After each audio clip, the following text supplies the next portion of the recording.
colours, but hopefully plenty of brighter interludes as well.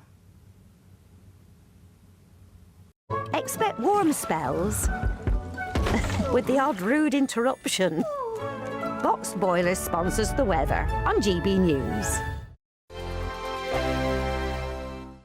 Are you dreaming of a ton of tax-free cash this summer? We want to make that dream come true with a stunning £76,543 and 21 pence in cash to spend however you like. Put a new car on the drive or just relax in the knowledge that this year we've got your back. For a chance to win, text cash to 63225. One entry costs £2.50 plus one standard network rate message. Or text bonus to 63225. 5 entries cost £5 plus one standard network rate message. Go to gbnews.com/win. Entries start at £2.50. Call 0903 686 3232. Calls cost £2.50 plus your network access charge. Or post your name and number to GB21 PO Box 8690 Derby DE1 9TT. UK only. Entrants must be 18 or over. Lines close at 4 p.m. on the 26th of June. This is a network giveaway. Entries will be pooled. Please check the closing time if listening or watching on demand. Good luck.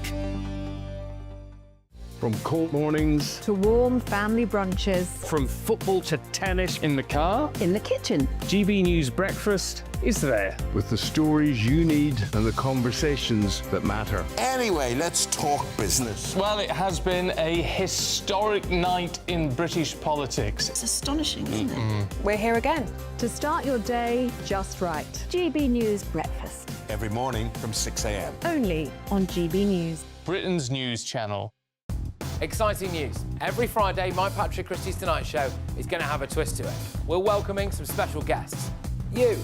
That's right, on Fridays I'm going to be doing my show in front of a live studio audience because this show is about you and what you have to say. It's going to be the same big debates, same big topics, same big opinions, but every Friday night at 9 p.m. you are invited to come on down to Patrick Christie's Tonight to be a part of the action. Only on GB News, the People's Channel, Britain's news channel. I've been in Westminster for a long time, but I know that though power may be here, its effect on people's lives is across the whole of the country. We may be where rules are made, but it's where they're implemented that matters. Join me, Jacob Rees-Mogg, for forthright and frank discussion on where Britain has come from, where it's going, and where it will end up. That's State of the Nation, Monday to Thursday, 8 to 9 o'clock. Vox Populi, Vox Dei. You want to know what's really going on in the corridors of power? Labour don't know what to do with you half the time, and that makes you quite lethal in the chamber. Get behind the headlines with Chopper's Political Podcast. Join me, Christopher Hope, as I sit down with the great and the good of British politics. We'll see where this ruling takes us. These are the stories shaping our nation. Chopper's Political Podcast, available now on all platforms. Listen in and stay ahead. I think GB News is completely unique in the way that we interact with our viewers. Our audience aren't afraid to have their say. They want their voices heard now, and they've got a channel where that can happen. I find more and more as I'm wandering around, people come up to me and they say, "We saw you on television." I say, "Oh yes, on what?" "On GB News." Hello, are you the famous Sue? The whole crew hid me here now. We came to celebrate. It's our job to be the eyes and ears of the viewers. They are part of the GB News family, and I'm pleased to say it's a very large family. And if people go to the time and trouble of listening and watching, then we've got to do a good job for them. Well, I'm here, right in the epicentre of the protest. Here we go again. You just tuned in. Where have you been? It is raucous here tonight. That's what makes us the fearless champion of Britain.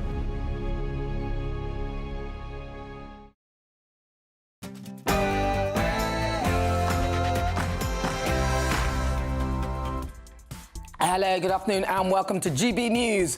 We're live on TV, online and on digital radio. We are Britain's #1 news channel. I'm Nana Akua, it's 3 o'clock, and for the next few hours, me and my panel will be taking on some of the big topics hitting the headlines right now. This show is all about opinion. It's mine, it's theirs, and of course it's yours. We'll be debating, discussing, and at times we will disagree, but no one will be cancelled. So joining me for the next few hours, broadcaster and columnist Lizzie Cundy. And also journalist Jonathan Liss. Is he a journalist? Did he write anything? Right, coming up in my niggle. That we do reflect on what was a tough set of results, but I'm not going to walk away and plunge the country into chaos. I think the right thing to do is to rebuild and show the path forward. Well, the Prime Minister's insisted that he isn't going anywhere. But could Sir Keir Starmer finish the Labour Party if he refuses to resign? My poll is up on gbnews.com asking you that very question. Please cast your vote.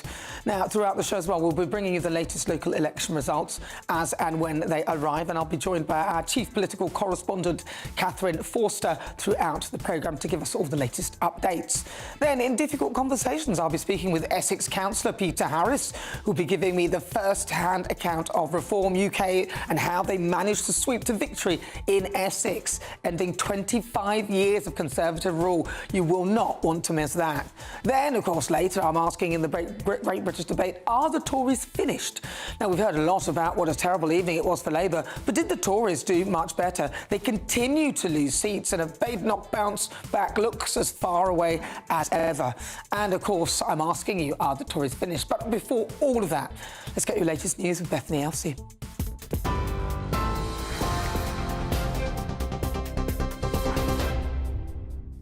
Thank you, Nanny. Top stories from the GB newsroom at 3:01. Sir Keir Starmer has again insisted he will not quit and has promised to offer more hope from his government. It follows Labour's disastrous results in the local elections yesterday. The Prime Minister is denying calls to step down, insisting that would cause even more chaos. It's really important that we reflect and respond when the electorate send a message like that. It's right that we do that. I think we have to set out the path ahead, and that's what I intend to do in coming days. Hope resides in communities and families and households not feeling constantly held back by the cost of living. And hope resides in people feeling that they can be proud of the place where they live and they work. So I will be setting that out with clarity about my convictions and my values, what drives me forward on this. The London Mayor Sadiq Khan says the government has to recognise the amount of damage that's been done. It's been a bitterly disappointing set of elections for Labour in London. Great Labour councils are no longer Labour councils. Great Labour councillors have lost their seats, and it's incredibly important for the government to recognise why we've done so badly in London. Former Prime Minister Gordon Brown has been appointed as a special envoy on global finance. Downing Street says Sir Keir Starmer has committed to boosting the country's security and resilience, and in this role, Gordon Brown will advise on how global finance cooperation can help to achieve this. That's as the Prime Minister has also appointed former Deputy Leader Baroness Harriet Harman as his advisor on women and girls. A car has hit multiple pedestrians in Nottingham, leaving one man with life-threatening injuries. Investigations have revealed an altercation took place in Arnold Town Centre a short time earlier. 4 other men suffered less serious injuries. The car was abandoned at the scene, with the driver then fleeing on foot. Detectives have identified a suspect, a white man, and are working to track him down. Counter-terrorism police are not involved in this investigation. GB News can confirm a further 200 illegal small boat migrants have crossed the English Channel today. It takes the total number of illegal crossings to just under 7,600 so far this year. It comes a day after official figures revealed 200,000 have crossed since 2018. And a Royal Navy warship is being sent to the Middle East to join an international mission to safeguard shipping in the Strait of Hormuz. HMS Dragon will reposition in the region, ready to join the UK and French-led initiative once hostilities cease between Iran and US-Israeli forces. A fragile ceasefire remains in place, although attacks on Friday saw US forces hit 2 Iranian tankers that were trying to breach the blockade imposed by Donald Trump. Those are your latest headlines. I'll have more for you in half an hour.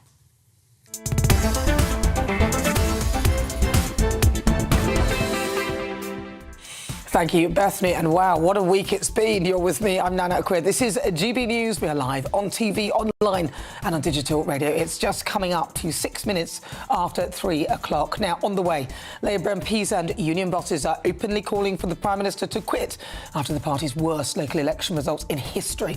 However, Sir Keir Starmer has insisted that he's going nowhere. And earlier today, he appointed Gordon Brown to the key role. I'll be joined by our chief political correspondent, Catherine Forster, to discuss the latest news from Westminster. Then, in the first Great British Debate of the hour, I'm asking, should the Prime Minister resign? Labour have been absolutely trounced in the local elections and backbench MPs are sharpening their knives. But the Prime Minister is refusing to budge. Is this admirable resilience from the Prime Minister, or is it just time to go? Or is it just ego? So for the Great British Debate, I'm asking, should the Prime Minister resign? Then in the next Great British Debate, are Reform the new opposition? Reform UK have surged across the country, gaining over 1,000 councillors, as well as making serious gains in Scotland and Wales. So for the Great British Debate, I'm asking, are Reform the new opposition? And we'll be crossing over to the north of the border to speak to our Scotland reporter, Tony Maguire, as the SNP retain their control of the Scottish Government despite losing seats in Holyrood. All of that is on the way. Your thoughts, your comments at gbnews.com/your say.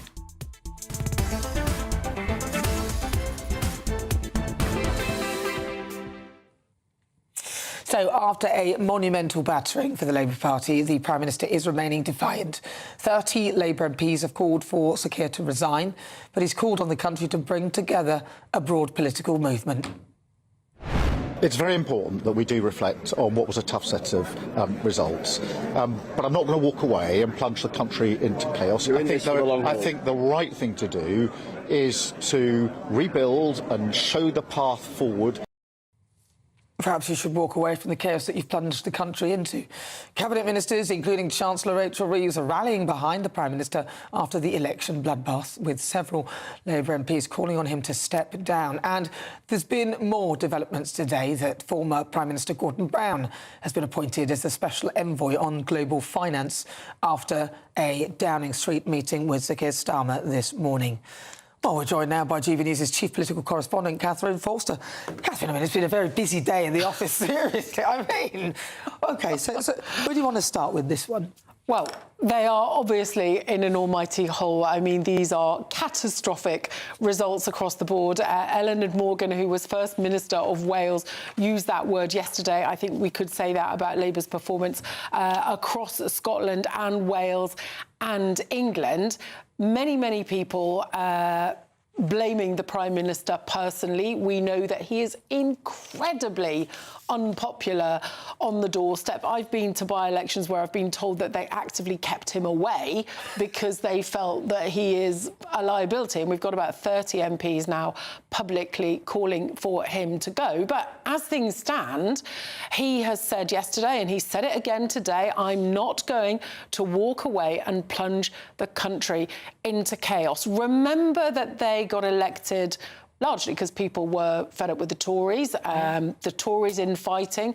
I remember Labour saying they would end the chaos, they wouldn't have infighting, there'd be calm, stable government. But for all that cabinet ministers are now being wheeled out to say supportive things about the Prime Minister, make no mistake, there is despair in the Labour Party. They are not agreed on what to do, but I think the consensus amongst most of them is that the Prime Minister cannot lead them into the next general election. Now, he's got a big speech on Monday where he is saying he's going to set out with clarity the convictions and values that drive him. But the difficulty is they've had nearly 2 years. He hasn't managed to connect with the public in the right way at all. Is a speech going to make a difference? Is getting Gordon Brown, former Prime Minister, into Downing Street today? He's now been made special envoy for global finance.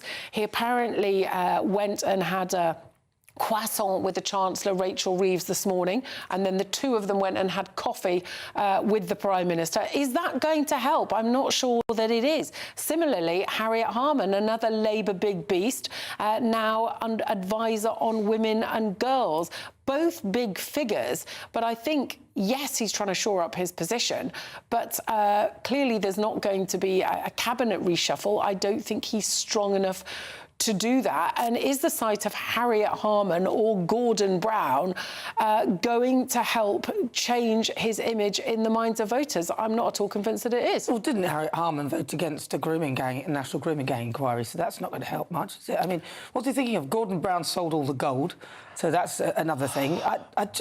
Why is he so tone deaf? Does he not hear what's going on? But if he does go, because they're saying that he won't resign, he said he won't resign. If he does go, they're sharpening their knives. Who is in the potential for a job, for his job? Well, Angela Rayner would dearly like it. Wes Streeting would dearly like it too. But Wes Streeting, was on very good terms with Peter Mandelson. Also, a lot of people in the Parliamentary Labour Party do not like Wes and do not want him to be PM. Angela Rayner, of course, had to stand down as Deputy Prime Minister because of £40,000 of stamp duty on a second property that she should have paid that she didn't. That investigation is still going on. And all the polling suggests that for all the Prime Minister's unpopularity, any of the other options would be worse, would be even more unpopular. So why on earth would Labour MPs or cabinet ministers move to remove the Prime Minister now unless they've got a better option? And the only person who the polls suggest would help them in the polls is the Mayor of Greater Manchester, Andy Burnham. He tried to come back in a by-election recently. He was blocked by the Prime Minister and others on the NEC. A cabinet minister a couple of weeks ago said to me that their plan, and the plan of quite a few of them, I think, is to get Andy Burnham into a seat later in the year, to change the composition of the NEC, to get him back into Parliament so that he can then challenge the Prime Minister. That's why you will hear some of them now talking about setting out a timetable for the Prime Minister's departure. But as we've seen with what's happened in Manchester, which is now, you've got a lot of turquoise reform now in Manchester, a previously big Labour place, is there anywhere that Andy Burnham could actually guarantee to win? And if he did stand, he'd have to step down as Mayor of Greater Manchester, and then that would likely not be held by Labour. And, there are no real good options for them at this point. There basically are no safe seats. But what a night it was for Reform UK, really. A huge night for Reform. I mean, they are doing so well across the country. In the Red Wall, but down in the south, in Essex. I mean, Nigel Farage absolutely thrilled. In Kemi Badenoch's backyard, up in Scotland, coming second on, I think, an equal number of seats to Labour. And in Wales, where I was yesterday, a country that has been Labour for over 100 years, and the Senedd has always had, been ruled by Labour. Labour totally decimated. Wales is now a country largely of Plaid Cymru that have got the highest number of seats, but also of Reform, and Labour reduced to, I think, just 9 out of 96 9, seats. they lost 35 seats. Yeah, horrendous. Gained 34. So they obviously didn't have any seats there. It's quite impressive. And Plaid Cymru, 43, so they gained 20. So they're obviously... What about Scotland? Let's talk about the Scottish Parliament. Yes, so Scotland, the SNP are short of a majority. They will be looking for allies. It looks John Swinney's going to be the First Minister again. But I would say that in the case of Scotland, it's not that the SNP are so widely popular. Yes, they've been in power for a very, very long time. But it's more that Labour have lost so much. That's been a catastrophe for Labour there as well. And again, Reform have done really, really well. I mean, to be equal with Labour in Scotland, I mean, Scotland was a place that even Boris Johnson, when he managed to get that extraordinary result back in 2019, Boris Johnson was hated in Scotland. The Tories could never, they hated him. And yet Nigel Farage, this very English man, somehow or other is managing to have this huge success. Now, John Swinney is talking about making sure that Scotland is Farage-proof, as he says, but it does really feel that Reform they're absolutely on the march. Well, we shall see. Keep an eye on this. Thank you very much, Catherine Forster. Really good to talk to you. That is Catherine Forster. She's GB News' chief political correspondent. Now, Labour also suffered from voters switching to the Green Party, as Zach Polanski declared the era of two-party politics is not just dying, it is dead and it is buried. This is a historic victory. This is the first time the Green Party have ever won a directly elected mayor. And two-party politics is not just dying, it is dead and it is buried. And actually, whether it's here that Labour have been rejected or whether we're seeing around the country, it's very clear that the new politics is the Green Party versus Reform. Now, Catherine, who's still with me, the Greens did really well.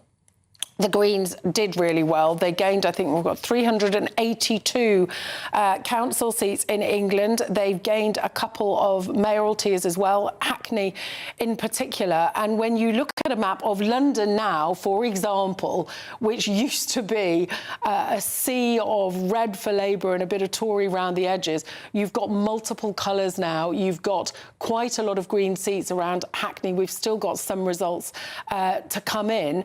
And they've done very well also in Birmingham. Birmingham is another example. We've got this kaleidoscope of colours of all these different parties now having a decent showing, and they feel that they're on a roll. Zach Polanski. And very briefly, the Liberal Democrats, they kind of did OK. They held their ground, pretty much. The Lib Dems have gained 153 seats. They are happy. They are quietly still consolidating. They're not having the momentum of the Greens or Reform, but they're still doing well at eating into largely former Tory votes areas, leafy suburbs that often voted Remain. All right, well, listen, let's talk Greens then, because Zoe Garbutt became the Green Party's first directly elected mayor, ousting Labour from the mayoralty it has held since the position was created in 2002.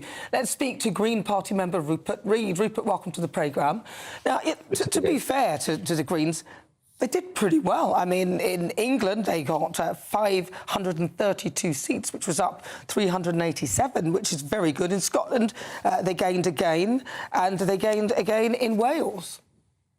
Yeah, Nana, let's take the votes as well, the percentage of the vote. That's incredibly striking. When the Boffins computed the national projected vote share from these elections, it came out with the Greens ahead of the Conservatives, ahead of Labour. So Reform were first on the night, Greens were second in terms of votes. That's why Zach Polanski says, and I think he's absolutely right, that the future of British politics looks like it's going to be Green versus Reform.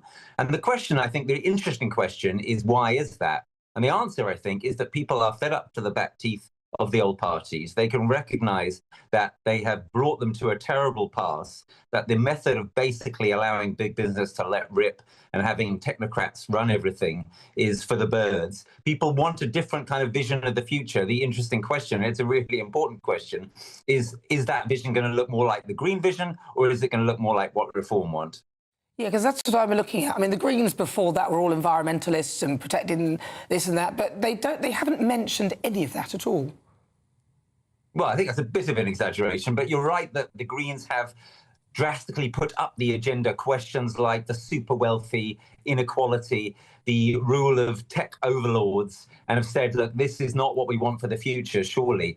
And actually, there's a lot of reason to think that a lot of ordinary folk, including people who are voting Reform, are actually quite interested in that kind of agenda. Because, of course, another thing which the Greens and Reform have in common, despite their obvious enormous differences, is that they're both insurgent parties. They're both, in a certain sense, anti-establishment parties. The argument I would make is that the Green Party is actually much more genuinely anti-establishment than Reform. And you can see that when you see that the Green Party wants to put a wealth tax on the billionaires, whereas Reform doesn't. And that's something which would actually work to the benefit of 99.9% of ordinary people in this country. In what way? Because if you put mega taxes on billionaires, they will just go off somewhere else. They're very versatile, they're very mobile. They should pay their right amount of tax. But if you overtax, as is seen in every situation, then all that would happen is that the lower to middle class would end up mopping up what is being left. So you'd end up decimating. And as we can see, when you put super wealth taxes on the wealthy, they just go somewhere else. It doesn't work. Well, if you do it right, it can work. There have been examples where it works, at least to some extent. And we think that that could be done even better in the future. But look, what I would say is, if what a billionaire is thinking is, if you tax me anymore, I'm going to bugger off to some other country, then I would say, bugger off. You know, we don't want people in this country, do we, who are so unpatriotic that they're not willing to step up and pay a little bit more, right? The super wealthy can pay a bit more tax. And if they're really British people who actually want to have a future for this country that is good, then they'll pay a bit more tax and put it in for the benefit of all of us. Well, just apologies for the language if anyone's offended. I'm not sure whether it's an Ofcom word, but it might well be. So no, but I hear you, and that sounds really grandstandy, but the reality is that they will, as you say, disappear. And if they do that, then the burden of tax falls on the wider population. So for the interests of the wider population, it is in our interest as a country to retain these people, but make sure we tax them efficiently. We don't want to do that, because it sounds great. Yeah. Well, you're not patriotic and all that. Yeah, OK, well, we'll all pay for that now. No, we need them. And also they generate wealth, which means generate jobs for the people who then pay tax into the system as well. Now, we don't want that to go either. Did you know that the latest information suggests that billionaires are overall, on average, paying a lower rate of tax than the average income tax rate?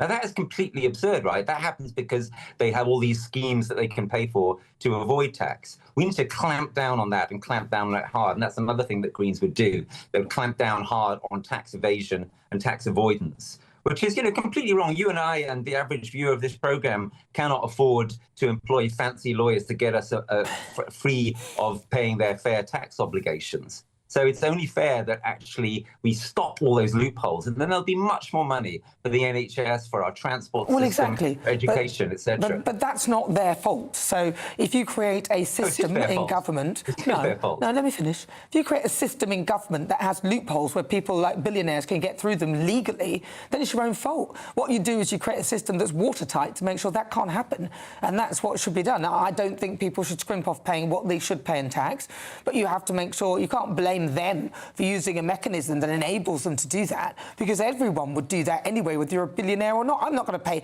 extra bits of tax if I don't have to. If there's a law that says I don't have to do it, I'm going to pay whatever. So it's down to the government to create the structure. So I just think that your politics is almost like a politics of anger and envy against people who have, made money. If you make money, that's great, but pay the tax. And if the government enable these people to get out of paying the right tax, it is the government at fault, not the billionaires. Do you see what I'm saying? Well, look, there's two things, right? There's tax evasion and tax avoidance. Tax evasion is when people go outside the law to avoid paying tax. And there's plenty of that happening. And that needs to be clamped down on hard. We can all agree on that. Tax avoidance is where you do it by legal loopholes, but there are loopholes and loopholes.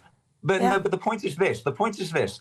Billionaires pay lawyers enormous sums to try to work night and day to find them any conceivable loophole. And they do things like they set up shell companies, they move their affairs overseas to tax havens. And what I think... And even the fact that...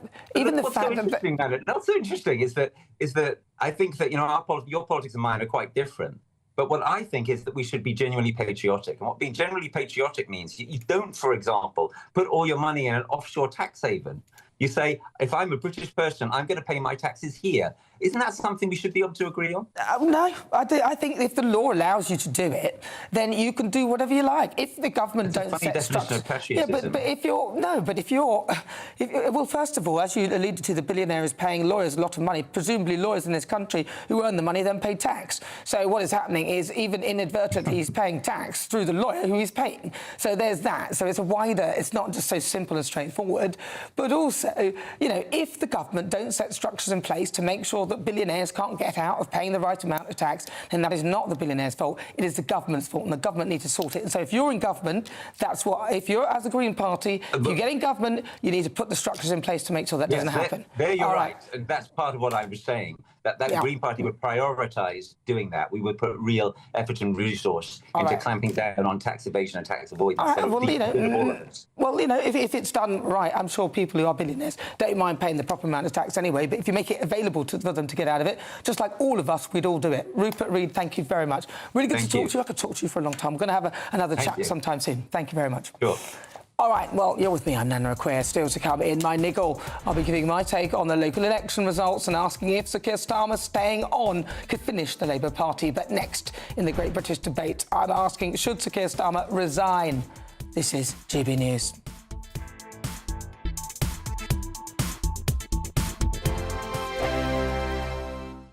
Bold. They are under no illusion. Ray. Are you a human trafficker? Boundless. I've had enough of the nonsense, and I'm not afraid to say it.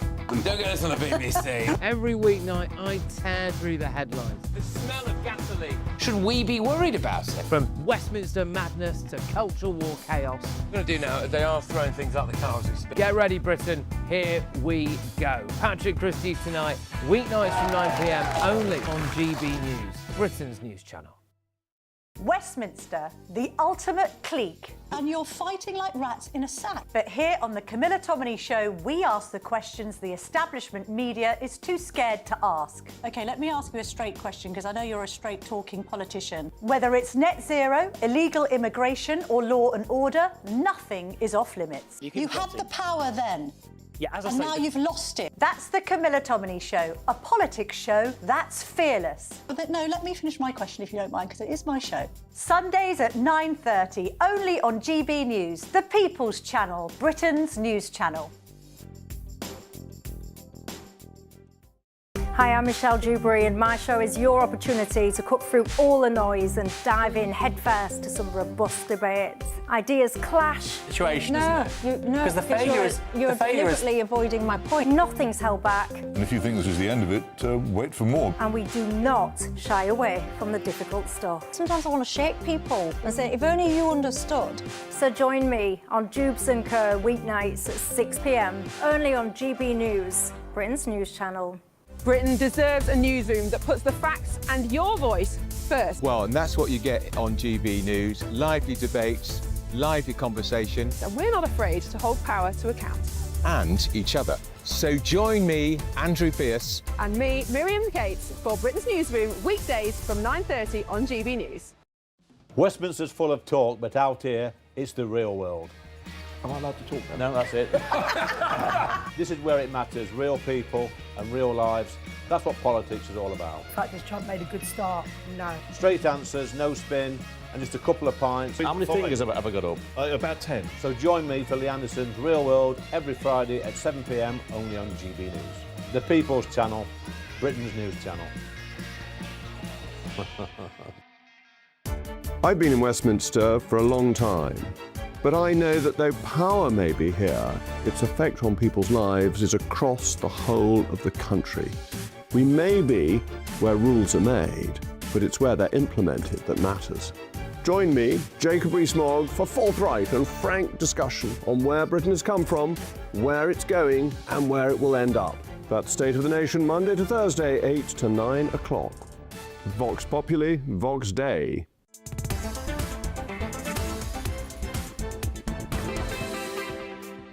Hello, welcome back to GB News, Britain's #1 news channel. Thank you to you. I'm Nana Akua. It is time for the Great British Debate this hour. And I'm asking, should Sir Keir Starmer resign? The local election results are all but in, and it's been devastating for Labour.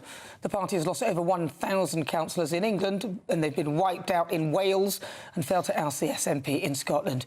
Early signs are that the Prime Minister is using the results to try and reset his premiership. Which reset is this? Is this reset number 5 now? We had the, which reset are we on now? I'm just sorry, does anyone know? Oh, we lost count. The closest answer wins. And this morning he appointed Gordon Brown, who sold off all our gold, as a trade advisor to Downing Street. However, with backbench MPs and union bosses calling for the Prime Minister to quit, will it be enough? So for the Great British Debate, I'm asking, should Sir Keir Starmer resign? Well, joining me now, broadcaster and columnist Lizzie Cundy and journalist Jonathan Liss.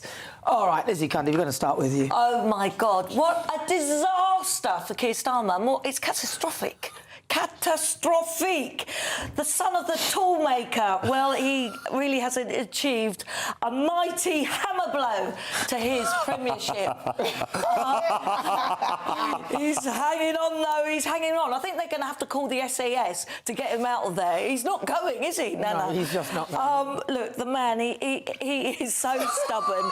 He won't go, and he needs to go, and he needs to go quickly. Look, he's putting himself before not only his own party, but the own country. He needs to leave, Nana. It was a shambolic mess, and I'm afraid we don't want him. The people have voted, and we want him to go. He's so unpopular. But what about all this talk that he talked about country before party and all this thing? That I remember that he would say that quote. I mean, it's not, is it? It's his ego before everything else. Jonathan, should he go? Well, I think that he will go. It's not about whether he should go. I think that he. Look, I think okay. Well, let's move backwards. You start from the position that no one, basically in Labour, thinks that he should lead the party into the next election. Therefore, he needs to go before the election. Therefore, there needs to be a time that he leaves, and the question is whether it should be now or closer towards the election. Labour is mixed about this. There are some people who want to cling for nurse for fear of worse, so to speak. There are other people who are waiting for Andy Burnham to get back. That's a lot of people on the left of the Labour Party as well, by the way, because Burnham is a figure who can sort of forge a kind of coalition between the left and right of the party, and they want to wait for him to come back because they don't like Streeting because he's too right-wing. But there's no and they think that Rayner is too fragile. But there's no safe seats. Correct. And there's also the small issue of the NEC, of the Labour's National Executive Committee, which blocked Burnham from standing last time, and there's no indication that they would reverse that now, even though senior figures in the Labour Party like Ed Miliband and Lucy Powell are calling for them to do so. So we're in a bit of a pickle, and that's helpful for Starmer in the short term.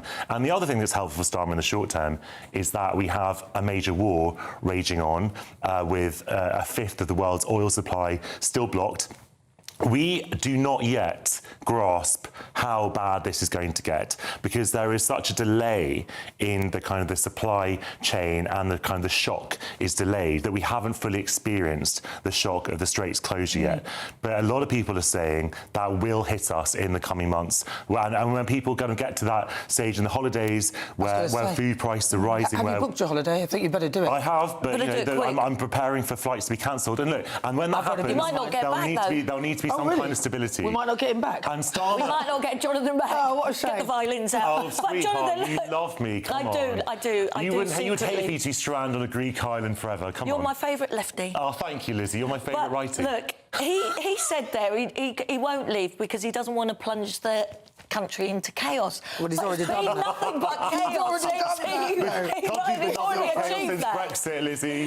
Brexit is the original sin of this country. I'm sorry. Well, hang on. We've already left the EU, so you know that was a democratic mandate. It was a democratic vote. Millions of people came out and didn't wanted to leave the EU. They didn't want to stay. So that ship has sailed, Jonathan. Really. I'm sure I know it's sailed. I'm saying it's the root cause of all our troubles. No, it isn't. It isn't. The people voted for it. That's a democracy. And I'm not saying to vote for. I'm just saying. Well, there you go. That's why we're lumbered with Keir Starmer. Again, a democratic vote where only a very small portion of the electorate came out to vote for him. But that's the way it works. But I'm sorry, he has done nothing but lie and lie and lie. I'm afraid it's been a fiasco since he got into power. What are the biggest lies he's told? No, go on. Oh, there are too many to say. What are the biggest ones? Freebie, I mean, Freebiegate, do you want to start? He wasn't lying about that. Well, he was, because he got freebies. He got freebies from Lord Ali. He got freebies from Lord Ali, he got Arsenal tickets, he got free glasses, and he's got... I'm afraid he's lied constantly. He said he wouldn't hurt the farmers, he hurt them. Winter fuel allowance. We could go on. He said he wouldn't tax the working people. All he's done is tax them. And the Labour Party are no longer the party for the working people anymore. They've gone against him. Who do you think is the party of the working people, is he? The guy who just took £5 million from the crypto billionaire? Reform, well, it shows in the votes. Look who are voting for them. Well, people might be voting for it. Wigan, the party Sunderland. How is reform going to help working people? How is it going to help working people? Because we had this in 2016, didn't we? The people in lots of red wall areas voted for Brexit because they were fed up with the system and they were fed up with the political class that didn't seem to take any interest in them. And 10 years later, those people still feel like they've been shafted by the political establishment. And the people who sold this pup to them, by the way, are the same people now at the head of reform. People like Nigel Farage. People who sold us hold on. Let me reply to that. Let me reply to that. People are not stupid. People voted for what they wanted, and if they didn't want to vote for Nigel Farage, they wouldn't have done it, and they had their own reasons for why they voted. So don't denigrate people for making their choice. I'm not denigrating anyone. Well, you are. I'm Hang on, let me... saying Sorry, no, I'm just saying, don't denigrate people. I'm not denigrating anyone. Good. People are allowed. Of course they're allowed. So don't insult their choices. I'm not insulting them, I'm just agreeing with them. I'm saying that Nigel Farage politely. sold them a lie in 2016 and he's selling them a lie now. Oh, so they're so stupid that they went along with the lie. Listen, people did not just vote for Brexit because of what Nigel Farage said. Some people voted for Brexit because it was affecting them directly and they wanted solutions. Yes. And those solutions didn't come. Well, you don't know that because actually... Solutions haven't come. Actually, the current government... And the Tories... Because they haven't delivered Brexit. They didn't. All right, that's enough. They didn't execute it properly. Exactly, that's what I just said. Right, still to come in my niggle. It's going to be one I'll be giving Sorry, when I'm talking, if you don't mind, I'll be giving my view on the local election results and asking if Sir Keir Starmer clinging on could be the end of Labour. But next, in the Great British Debate, I'm asking, are Reform the new opposition? First, your latest news headlines with Bethany Elsey.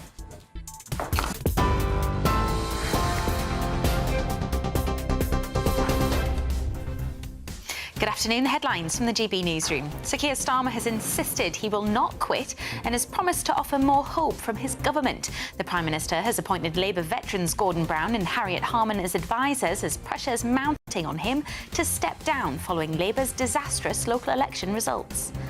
GB News can confirm a further 200 migrants have crossed the English Channel on small boats today.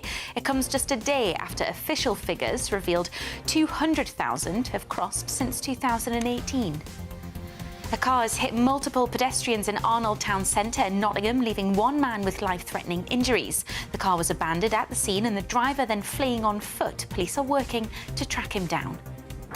And Donald Trump has announced a 3-day ceasefire between Russia and Ukraine after both countries accused each other of violating separate ceasefires declared by each side to cover celebrations of the Soviet Union's victory over Nazi Germany.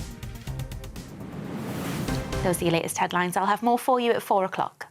Tune in to GB News Radio wherever you are. Online, on DAB Digital Radio, on TuneIn, on Radio Player, on Nation Player and on your smart speaker.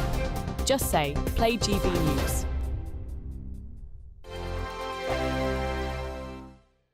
Hello there, good afternoon. Welcome to your GB News weather update from the Met Office. Feeling much cooler as we head towards Sunday with some chilly easterly winds, particularly across the south. Though the good news is there will be lots of dry weather. For this evening, though, there will be some rain and showers for a time, particularly across northern parts of England where we do have this cold front slowly edging its way southwards. So some spells of rain, some showers across central parts of England, parts of Wales into this evening. But any rain or showers largely easing away. A few showers around coastal areas of Scotland, but actually across many northern areas there's going to be plenty of clear skies. So temperatures soon dipping away here. We'll likely see a patchy frost in places. Many towns and cities pushing closer to freezing, but actually across the south a rather mild night due to all the cloud. Some fairly breezy weather here as well.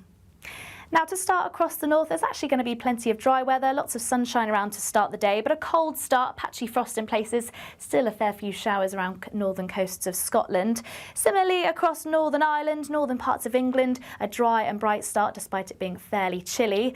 Now, elsewhere across England and Wales, a bit more cloud around, some spells of rain just clipping coasts of southeast England. This could linger for a time through the morning before eventually easing away through the course of the afternoon. And actually, for many, for the second half of the weekend, it should be mostly dry, settled with some sunshine. Away from northern Scotland, though, some spells of rain here. But across parts of the south, a fairly brisk easterly winds is going to make things feel that much chillier. So highs across the south for tomorrow afternoon, only reaching around 16 to 17 degrees, but elsewhere more between 10 to 12 degrees. So another chilly afternoon on offer.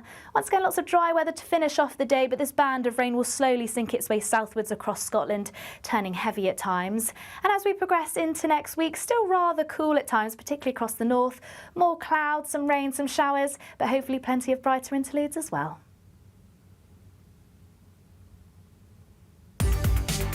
From the school run to the home run, watch a new show for all of Britain. So he can say whatever he wants. A straight talking show where all voices are heard. And, you know, when are we going to stop talking about smashing the gangs and actually do it? With the stories that matter from every part of our country. There's a bit of a crash landing there for your Chancellor. Bold, fearless and standing up for you. That's me, Martin Daubney, 3 p.m. till 6 p.m, weekdays here only on GB News, the People's Channel, Britain's news channel. You want to know what's really going on in the corridors of power? Labour don't know what to do with you half the time, and that makes you quite lethal in the chamber. Get behind the headlines with Chopper's Political Podcast. Join me, Christopher Hope, as I sit down with the great and the good of British politics. We'll see where this ruling takes us. These are the stories shaping our nation. Chopper's Political Podcast, available now on all platforms. Listen in and stay ahead.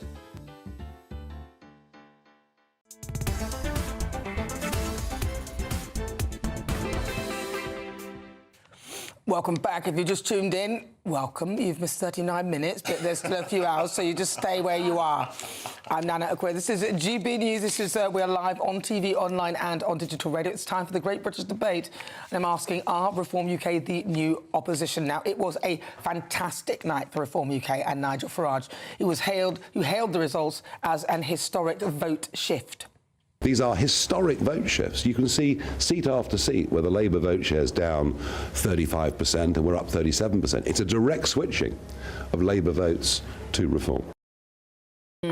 So they gained well over 1,000 councillors. The exact number, well, in total 1,446, so nearer 1,500.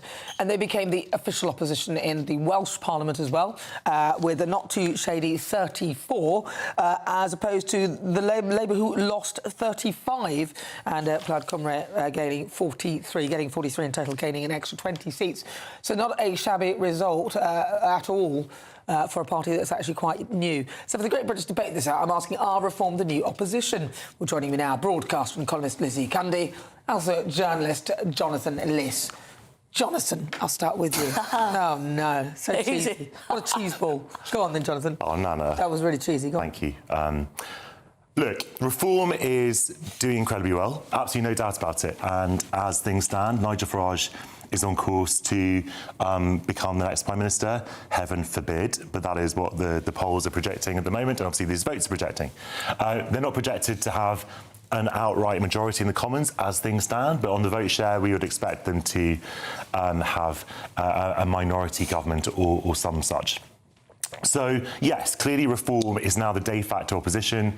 That has been assisted by the continuing slide, not a uniform slide, but because the Conservatives did pick up Westminster Council, for example, but let's not sugarcoat it. I think we'll come to the Tories later in the show, but the Tories also had a really, really miserable night. So if there was a duopoly in this country, the Labour Party and the Conservative Party, that for now is moribund or dead. So, yes, Reform is in the ascendance, and also we're going to talk about the Greens later. They did incredibly well too. One thing to point out that we didn't talk about in the last segment is that Labour actually didn't do as badly as some people had projected. Oh, great. So no, I'm not saying it's good. Well, that's good, isn't it? I'm not saying it's good. I'm not saying it's Some people, which people? I'm not saying it's good. Which people thought that they would do better than they would? There was talk of 2,000. There was talk of 2,000 losses, and I think that I can't remember the exact number, but it's over 1,000. But it's not. It wasn't 2,000. And in Scotland, I think it's really interesting to note as well. The big story, of course, is the SNP clung on to power after 19 years in power, which is kind of extraordinary in British politics, and a real testament, an achievement for them, given that they were sort of in the doldrums a couple of years ago, but because Labour has fallen so badly, they kind of stayed where they are. But Labour only lost, as I understand, 6 seats. No, so Labour lost 4 seats. 4 seats, right.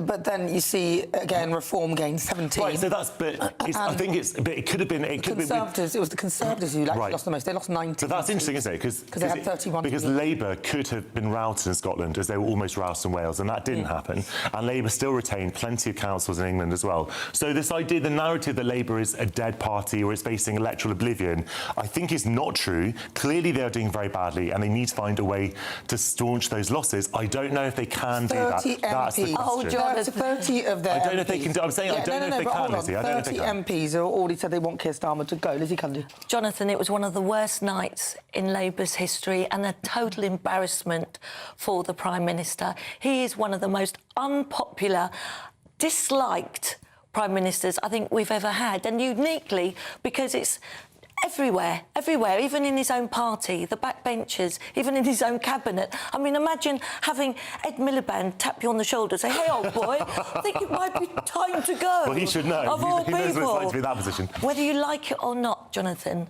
the turquoise tidal wave is coming, and it has taken over, smashing the red wall, smashed the blue wall. Look at what happened in Essex. Look what happened in Suffolk, in Sunderland. They truly are the... going to be the next in power, and I'm afraid, whether you like it or not, Nigel Farage is going to be our next Prime Minister. I don't like it, but that's by the by. It's irrelevant what I like or not. But the point is that if you're right, I'm not saying that you're wrong, the reform is on course to lead this country, then with that comes extra scrutiny. And the thing that I'm noticing is that people don't like scrutiny, least of all Nigel Farage himself. Nigel Farage and Richard Tice love it when Labour figures have problems with their tax affairs, such as Angela Rayner. They don't like it when Sunday Times journalists point to issues where there have been sort of serious tax errors made by Richard Tice, for example, or where they're asking questions about how Nigel Farage or his partner paid for the property in Clacton, and whether there are any tax problems there. These questions are not going away. Well, in addition to the £5 million donation that Nigel Farage received before becoming an MP. Okay, well, yeah, exactly. The words are before he became an MP. And actually, they say that there was no requirement to declare the money because it was a personal gift, first of all. And a spokesperson for Reform UK said that this was a personal, unconditional gift that was given before he was elected, Jonathan. Yes. We are confident everything has been declared in accordance with the rules. So hang on. Well, that's what they're saying. Let's have the Parliamentary Standards Commission say what they think. It was before he was even elected. That doesn't matter. Yeah, but the rules say that you have to declare it within a certain period of time. OK, fine. The rules. Listen, he's been reported to the Parliamentary Standards Commission about this, and we'll see what they say. £5 million is an extraordinary amount of money. No. Well, so what? To you, maybe. To others, it isn't. Yeah, well, for other people, Nigel Farage. He also has to pay for his own personal security repeatedly because he gets many threats on his life constantly, and that's expensive, Jonathan. So to be fair to him, he wasn't an MP, and two, it was a gift. So and if they say that from their statement that it was an unconditional gift and was given before he was elected. So I personally have no problem with that at all. If Keir Starmer and his party took donations from Lord Ali and said, hang on, let me finish, and said it was all within the rules, and it was all within the rules, and it was all within the rules. And we had an argument about sunglasses. In the rules. If you're going to talk, I mean, seriously, Keir Starmer and his £5 million. Let me speak. His horrific judgment. Shall we remind you of Peter Mandelson? Yeah. One of the most shocking Nigel Farage said that was a good appointment. Scandal. Nigel Farage said that was a good appointment. Nigel Farage would not ever appoint Peter Mandelson. He said it was a good appointment. His name why was there about his judgment then? How did everyone know that he wasn't right, apart from Keir Starmer? Well, Nigel Farage didn't know. No, I'm afraid you have to be honest. And Nigel is the only one, if you don't mind, who can run with the foxes and hunt with the hares, meaning that both sides are voting for him. And do you know why? Because Keir Starmer is unpatriotic. Both sides are voting for him. Well, because you've got both Labour and Conservative are both now wanting reform to be in power. Well, look at the poll. Lizzie, no, but let me just finish this. Let me just finish this. Starmer has lost, and they don't want him because he's anti-British, anti-British. Look, he gave away. He wanted to give away the Chagos. Look what he did there. Look what he's done. Can I just say, don't talk over each other because people are listening on radio. You're both making good points and no one can hear what you're saying. So, Jonathan. I think, look, Lizzie, we disagree cordially. We like each other very much. What I object to is when you disagree with someone, but you disagree with them in the way that you impugn their sense of patriotism. Keir Starmer and you have a different conception of patriotism. You disagree on a lot of politics. He's not anti-British because he disagrees with you. And the thing that you, for example, are using as evidence, the Chagos Islands deal, the negotiation between Chagos is rooted in an international law dispute about a judgment of the International Court of Justice, and Liz Truss and the Conservative Party started that negotiation and enthusiastically endorsed it. So the idea that it was because Keir Starmer hates Britain, it's not because he hates Britain, because he disagrees with you. It wasn't Keir Starmer's to give away. It's a British He should be done for treason. And let me just tell you something very quickly, that I know you don't like this, but Nigel reads the room. He's a great leader. He doesn't have to look at the auto cue. No one else writes his scripts. I mean, with Keir Starmer, I'm afraid he has no leadership qualities. Thank you very much. We're going to have to leave it there because it's 48 minutes after 3 o'clock. Crikey, crumbs. I was just getting so involved with that. I guess you were as well. Thank you very much, Lizzie Cundy, Jonathan Liss. First, let's check out the weather in Europe. Ready to soak up that holiday sunshine? Won't we need some cover? No worries. All sorted. All Clear Travel Insurance sponsors GB News Travel Destinations Forecast. There's some pretty unsettled weather making its way northeastwards across the southern parts of Europe at the moment. Heavy rain and severe thunderstorms. It's been very wet across areas of Spain and Portugal already this weekend, and there's more of that to come through tomorrow. That rain also pushing into parts of France and further eastwards towards Italy. In some places we're looking at 25 to 50 millimetres of rain in just an hour or so, and then higher rainfall totals through a couple of days. So watch out, could be some disruption. All Clear Travel Insurance sponsors GB News Travel Destinations Forecast. Exciting news. Every Friday, my Patrick Christie's Tonight Show is going to have a twist to it. We're welcoming some special guests. You. That's right, on Fridays I'm going to be doing my show in front of a live studio audience, because this show is about you and what you have to say. It's going to be the same big debates, same big topics, same big opinions. But every Friday night at 9 p.m, you are invited to come on down to Patrick Christie's Tonight to be a part of the action. Only on GB News, the People's Channel, Britain's news channel. I'm Michael Portillo. This is GB News, Britain's news channel. This is GB News, Britain's news channel. I think it's true to say that probably more books have been written about Queen Elizabeth II than any other royal, probably more books than any other woman. And I think Hugo Vickers' latest book, 600 pages, which give us a very personal insight into her life. What is there left for Anna Key to tell us, do you think? Well, I know it's true, but she's going to have the key to the archives. She's going to be able to go through personal letters and thousands of documents that none of us have been able to see. I mean, I know our esteemed colleague, Robert Hardman, as well as Hugo, have had some access. And you would think, actually, I thought Robert's was the most authoritative biography there could be. But he didn't have complete access in the way that Anna will. I mean, I don't really envy her the job. I don't know if you do, but it's going to take years, isn't it? It is. I mean, do we know, did the Queen keep a diary, rather like Queen Victoria did? But most of her papers were destroyed, weren't they? So, I mean, is there going to be a very personal record from the Queen herself that she'll have access to? I suspect that she will remain in death almost as much of an enigma as she did in life. I understand she did keep a diary, I think pretty religiously, I think most days.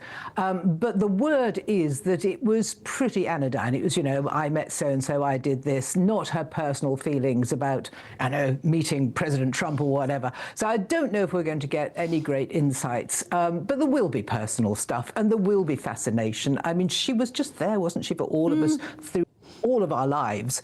And if there are any secrets, then we will want to know about them. And I'm sure Anna Key will find them. GB News, the People's Channel. I've been in Westminster for a long time, but I know that though power may be here, its effect on people's lives is across the whole of the country. We may be where rules are made, but it's where they're implemented that matters.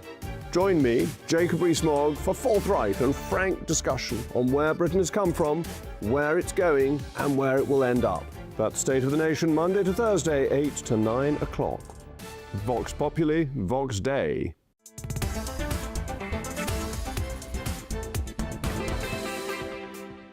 Well, welcome back. The SNP is the largest party in the Scottish Parliament, but how did it go for the rest of them? Joining me now in Edinburgh is GB News' Scotland reporter Tony Maguire. Tony, talk to me. Yeah, good afternoon. So, you know, it was an election unlike any other, and certainly Reform came in and they delivered. Took them a minute, they got no constituency seats, but they did match Labour's 17, so they have a kind of joint second place position. But as you said, headline really is going to be that the SNP has won a fifth consecutive term in government here in Scotland, 58 seats. Not enough to get that majority mandate that John Swinney wanted to take his request for a referendum down to Keir Starmer. Although he hasn't written off the idea completely, you know, he is still mulling that over. The SNP leader was out today and basically said that, and confirmed really, that he wants to form a majority coalition. Who will that be? Most likely the Greens or the Liberal Democrats. But already they've been going head to head. He had said that Nigel Farage is now galloping towards Downing Street and the prospect of a Reform-led government, and said that the push for independence has now been greater greater than ever. Meanwhile, Reform didn't like that very much. They've hit back, saying the First Minister talks endlessly about democracy and inclusion, but wants to shut them out of the decision to actually form that minority-led government. He says it's arrogant, petty and deeply undemocratic. They're getting onto loggerheads almost as bad as your guests, Nana. Absolutely. Tony McGuire, thank you very much. Next up, my niggle, where I discuss the Labour Party first, the weather.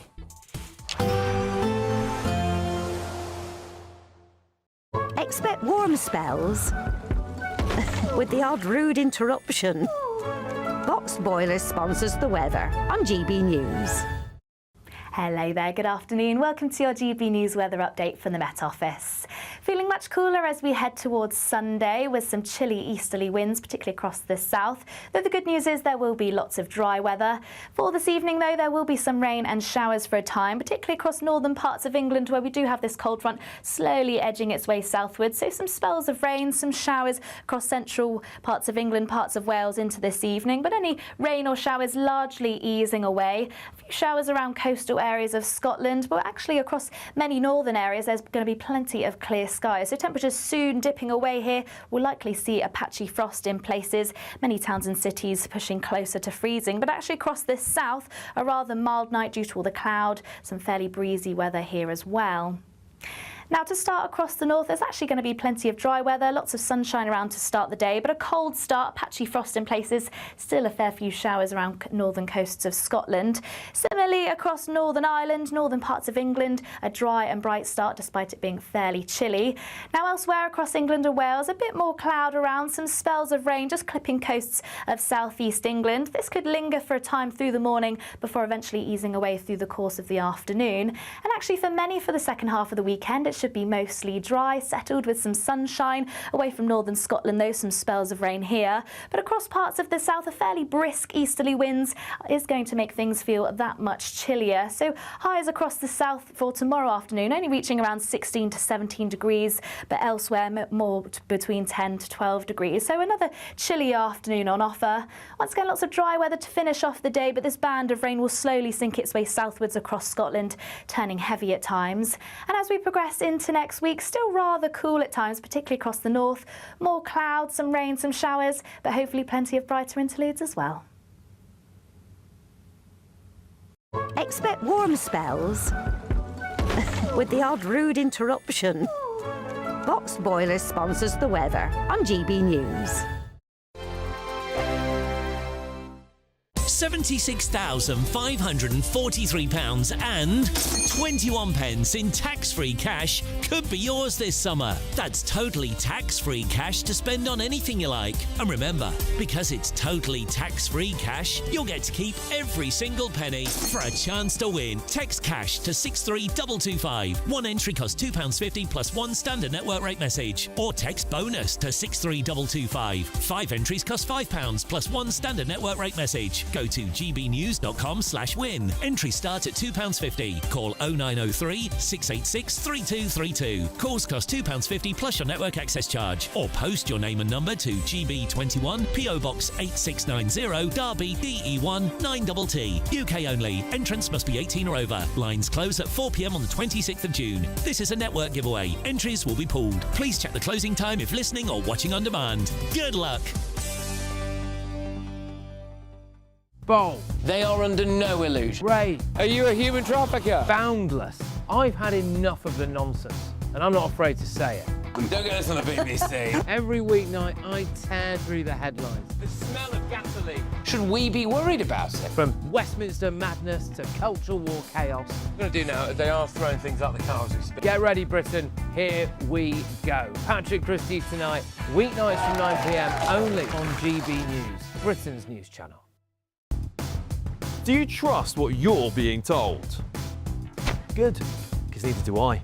Those are just facts. I'm Alex Armstrong, and on my show, we'll expose the spin. Well, I want to answer that, because you didn't let me last time, because you always speak over me. The broken promises. To deny that is denying the truth. And the hypocrisy. Needs to stop. You think we can allow? Politics, policy, Parliament. Nothing is off limits. No sugarcoating, no fear of offence, just the truth. laid bare. Tune in every Saturday and Sunday at 9 p.m. for Alex Armstrong Tonight, only on GB News, Britain's news channel.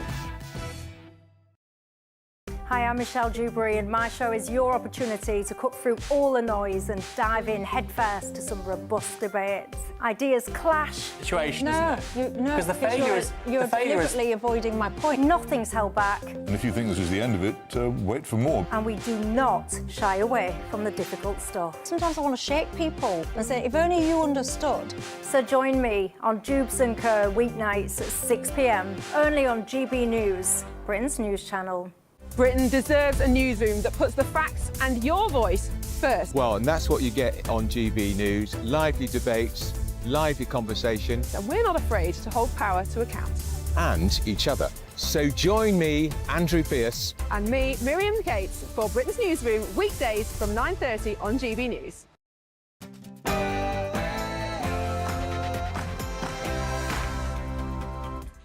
Hello, good afternoon and welcome to GB News. We're live on TV, online and on digital radio. It is 4 o'clock.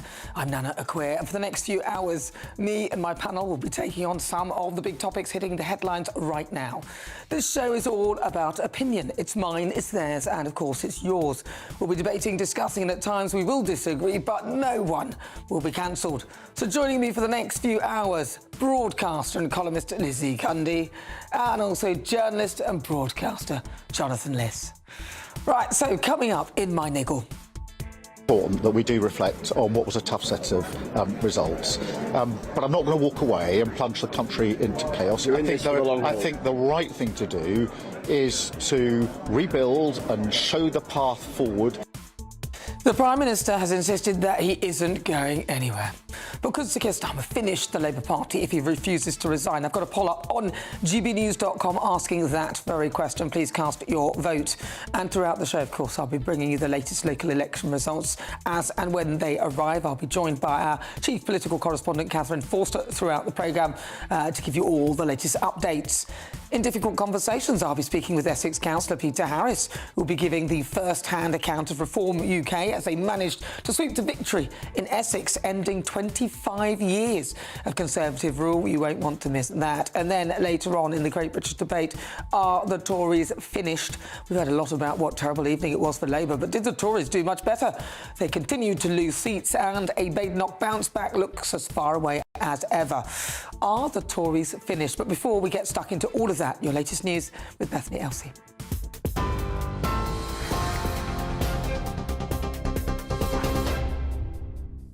Thank you. Top stories from the GB newsroom at 4:01. Sir Keir Starmer has insisted he will not quit and has promised to offer more hope from his government. It follows Labour's disastrous results in the local elections yesterday. The Prime Minister is denying calls to step down, insisting that would cause even more chaos. It's really important that we reflect and respond when the electorate send a message like that. It's right that we do that. I think we have to set out the path ahead, and that's what I intend to do in coming days. Hope resides in communities and families and households not feeling constantly held back by the cost of living.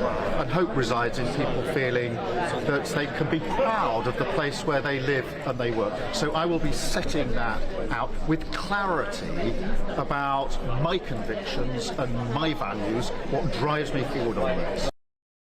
Well, the London Mayor Sadiq Khan says the government has to recognise the amount of damage that's been done. It's been a bitterly disappointing set of elections for Labour in London. Great Labour councils are no longer Labour councils. Great Labour councillors have lost their seats, and it's incredibly important for the government to recognise why we've done so badly in London. In a bid to draw up some support, Sir Keir Starmer has appointed Labour veteran Gordon Brown as an advisor. Downing Street says the Prime Minister is committed to boosting the country's security and resilience, and Mr Brown, as Special Envoy on Global Finance, can achieve this. Former Deputy Labour leader Baroness Harriet Harman has also been appointed as an advisor on women and girls. A car's hit multiple pedestrians in Nottingham, leaving one man with life-threatening injuries. Investigations have revealed an altercation took place in Arnold Town Centre a short time earlier. 4 other men suffered less serious injuries. The car was abandoned at the scene, with the driver then fleeing on foot. Detectives have identified a suspect as a white man and are working to track him down. GB News can confirm a further 200 illegal small boat migrants have crossed the English Channel today. It takes the total number of illegal crossings to just under 7,600 so far this year. That figure comes a day after official numbers reveal 200,000 have crossed since 2018. A Royal Navy warship is being sent to the Middle East to join an international mission to safeguard shipping in the Strait of Hormuz. HMS Dragon will reposition in the region, ready to join the UK and French-led initiative once hostilities cease between Iran and US-Israeli forces. A fragile ceasefire remains in place, although attacks on Friday saw American forces hit 2 Iranian tankers that were trying to breach the blockade imposed by Donald Trump. Those are your latest news headlines. I'll be back with more in half an hour.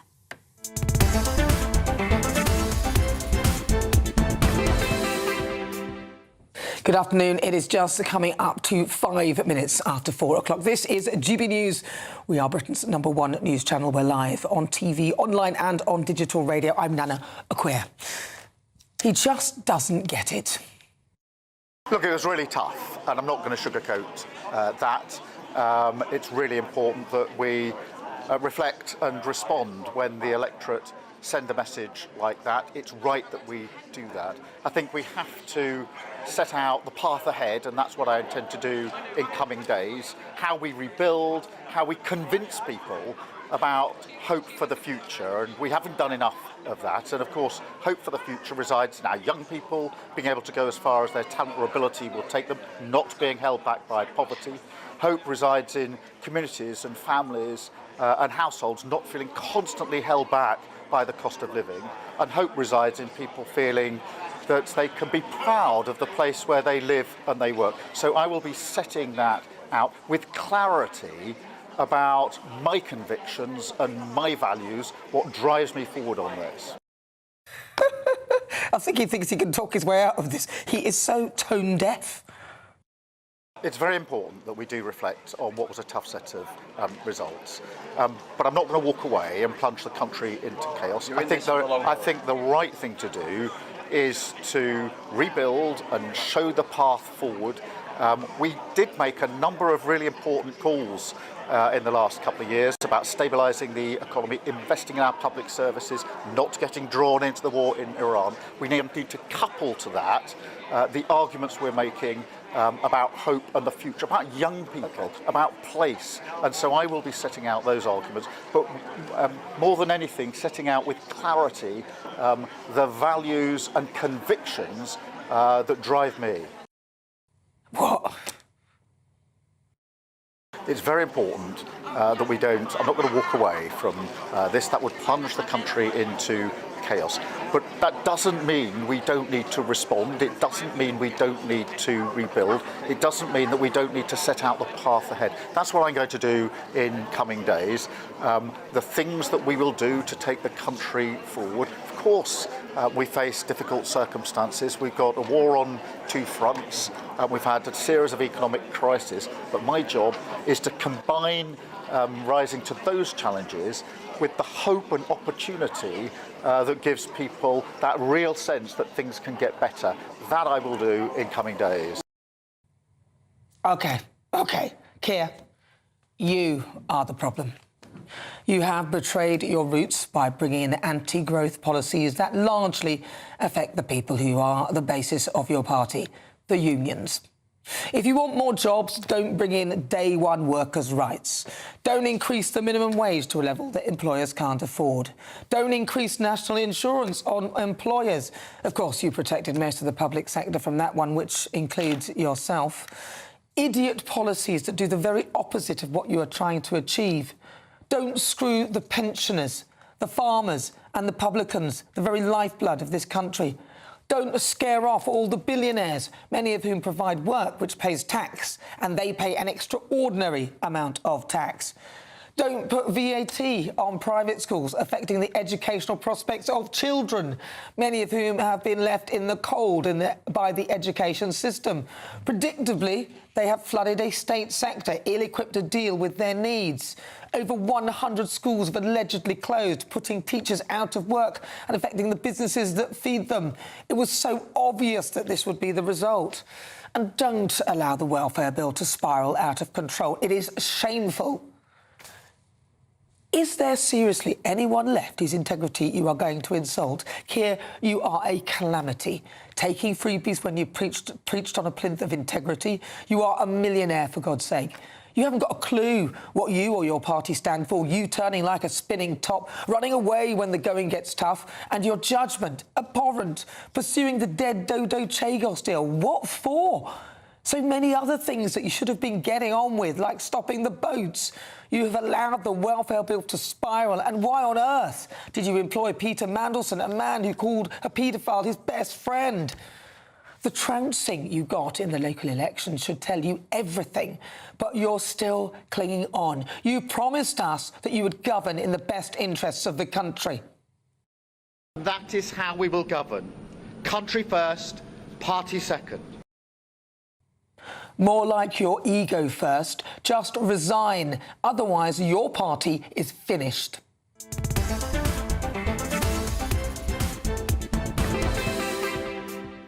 It's not your party as in your party. I think they're already finished. But the Labour Party. Right, you're with me. I'm Nana Akua. This is GB News. We're live on TV, online and on digital radio. We're also the #1 news channel, and you can stream us live on YouTube or download that all-important free GB News app. But coming up in this hour, for the Great British Debate, I'm asking who should replace Sir Keir Starmer as Labour leader. It's one thing to want the Prime Minister to go. It's quite another to decide who to replace him with. Speculation is rife that one is Streeting, Burnham or Rayner. Maybe those could take the reins. So in the Great British Debate, I'm asking who should replace the Prime Minister. Then for our second Great British Debate, I'm asking, will the Greens replace Labour? It was a brilliant night for the Green Party. You gained hundreds of seats and unseated the Labour Mayor of Hackney. So what do you think? Do you think they'll replace them? And then a third British national has been diagnosed with the suspected hantavirus, and passengers on the infected cruise ship prepare to dock in Tenerife under strict isolation rules tomorrow. I'll be getting the latest from Dr. Leila Hambeck. All of that and more. Stay with us. Send me your thoughts, your comments. gbnews.com/your say.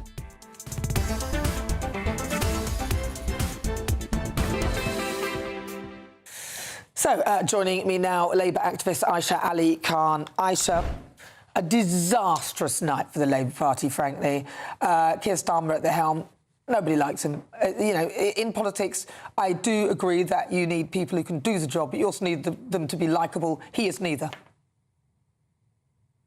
I think a lot of people are waking up. We've had some more results today. We no longer have control of Bradford Council.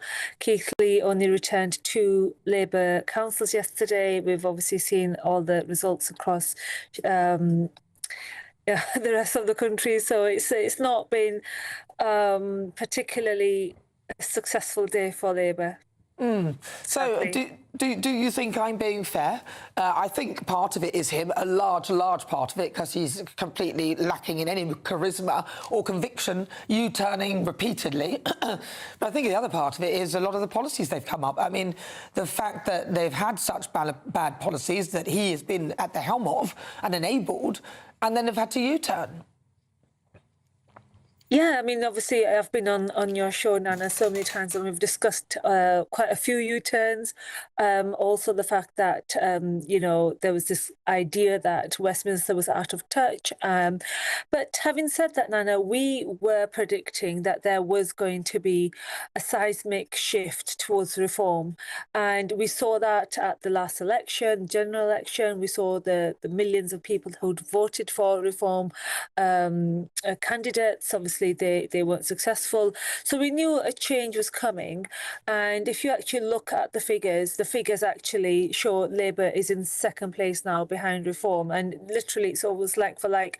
Labour lost about 1,400 councillors. Reform have gained 1,400 councillors. And to be honest, Nana, when I was talking to people the last few weeks of campaigning, some of the local grassroots activists, we were actually thinking it's going to be a lot worse. We're going to be fourth behind, I don't know, the Lib Dems.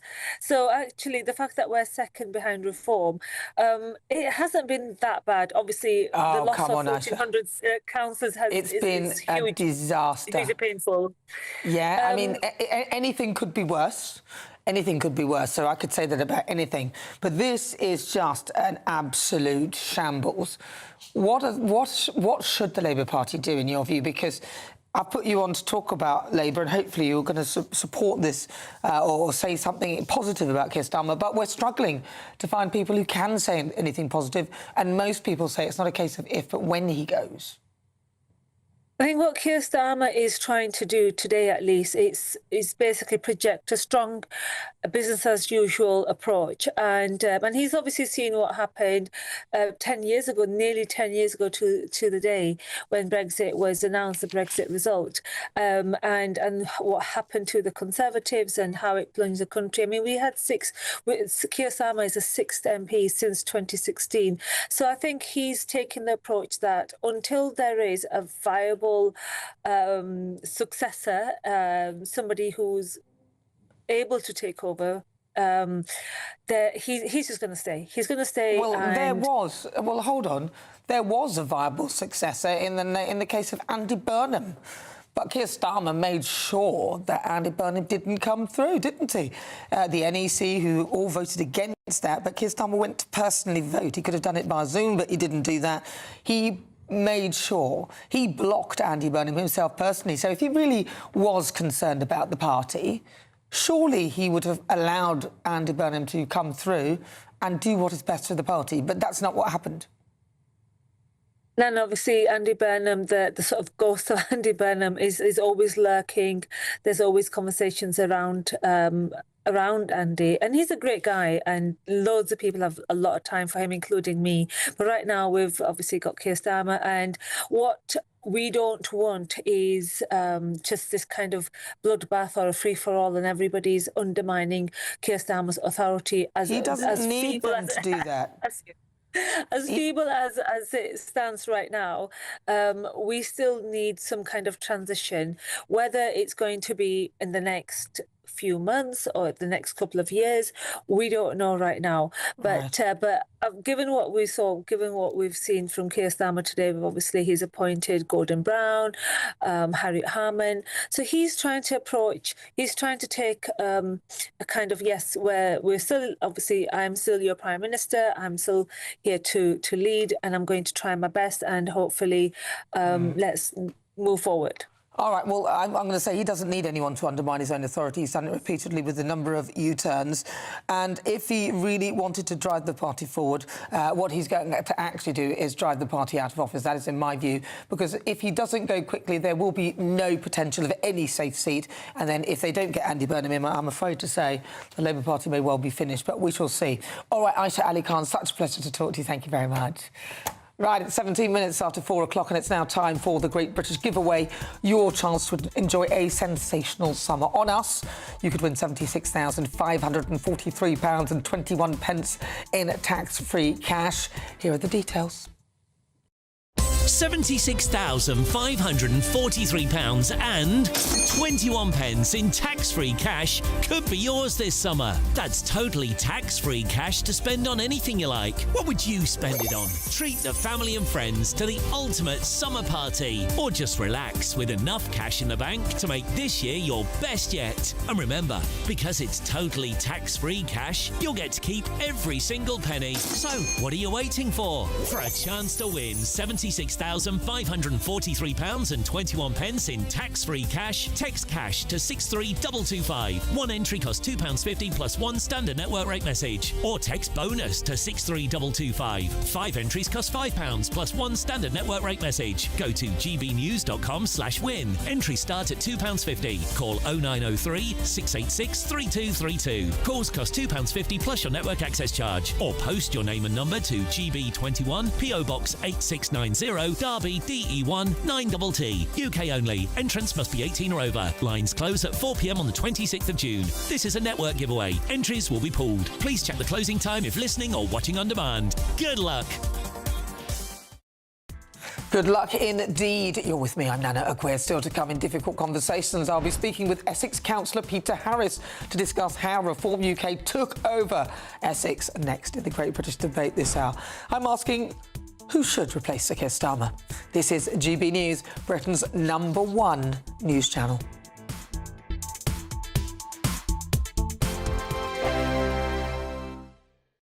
Westminster's full of talk, but out here, it's the real world. Am I allowed to talk now? No, that's it. This is where it matters. Real people and real lives. That's what politics is all about. In fact, has Trump made a good start? No. Straight answers, no spin, and just a couple of pints. How many fingers have I ever got up? About 10. So join me for Lee Anderson's Real World every Friday at 7 p.m. only on GB News. The People's Channel, Britain's news channel. From cold mornings to warm family brunches. From football to tennis in the car. In the kitchen. GB News Breakfast is there. With the stories you need and the conversations that matter. Anyway, let's talk business. Well, it has been a historic night in British politics. It's astonishing, isn't it? We're here again to start your day just right. GB News Breakfast. Every morning from 6 a.m. Only on GB News. Britain's news channel. Westminster, the ultimate clique. And you're fighting like rats in a sack. But here on the Camilla Tominey Show, we ask the questions the establishment media is too scared to ask. OK, let me ask you a straight question, because I know you're a straight-talking politician. Whether it's net zero, illegal immigration or law and order, nothing is off limits. You had the power then. Yeah, as I and say, now you've lost it. That's the Camilla Tominey Show, a politics show that's fearless. But no, let me finish my question if you don't mind, because it is my show. Sundays at 9:30, only on GB News, the People's Channel, Britain's news channel. At GB News, we love to hear from you, our loyal community. So drop us a line at gbnews.com/yoursay.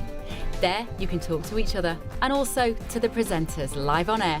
gbnews.com/yoursay, because GB News is your channel, Britain's news channel.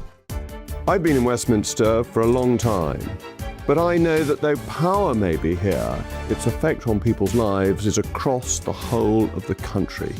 We may be where rules are made, but it's where they're implemented that matters. Join me, Jacob Rees-Mogg, for forthright and frank discussion on where Britain has come from, where it's going, and where it will end up. That's State of the Nation, Monday to Thursday, 8 to 9 o'clock. Vox Populi, Vox Dei. You want to know what's really going on in the corridors of power? Labour don't know what to do with you half the time, and that makes you quite lethal in the chamber. Get behind the headlines with Chopper's Political Podcast. Join me, Christopher Hope, as I sit down with the great and the good of British politics. We'll see where this ruling takes us. These are the stories shaping our nation. Chopper's Political Podcast, available now on all platforms. Listen in and stay ahead.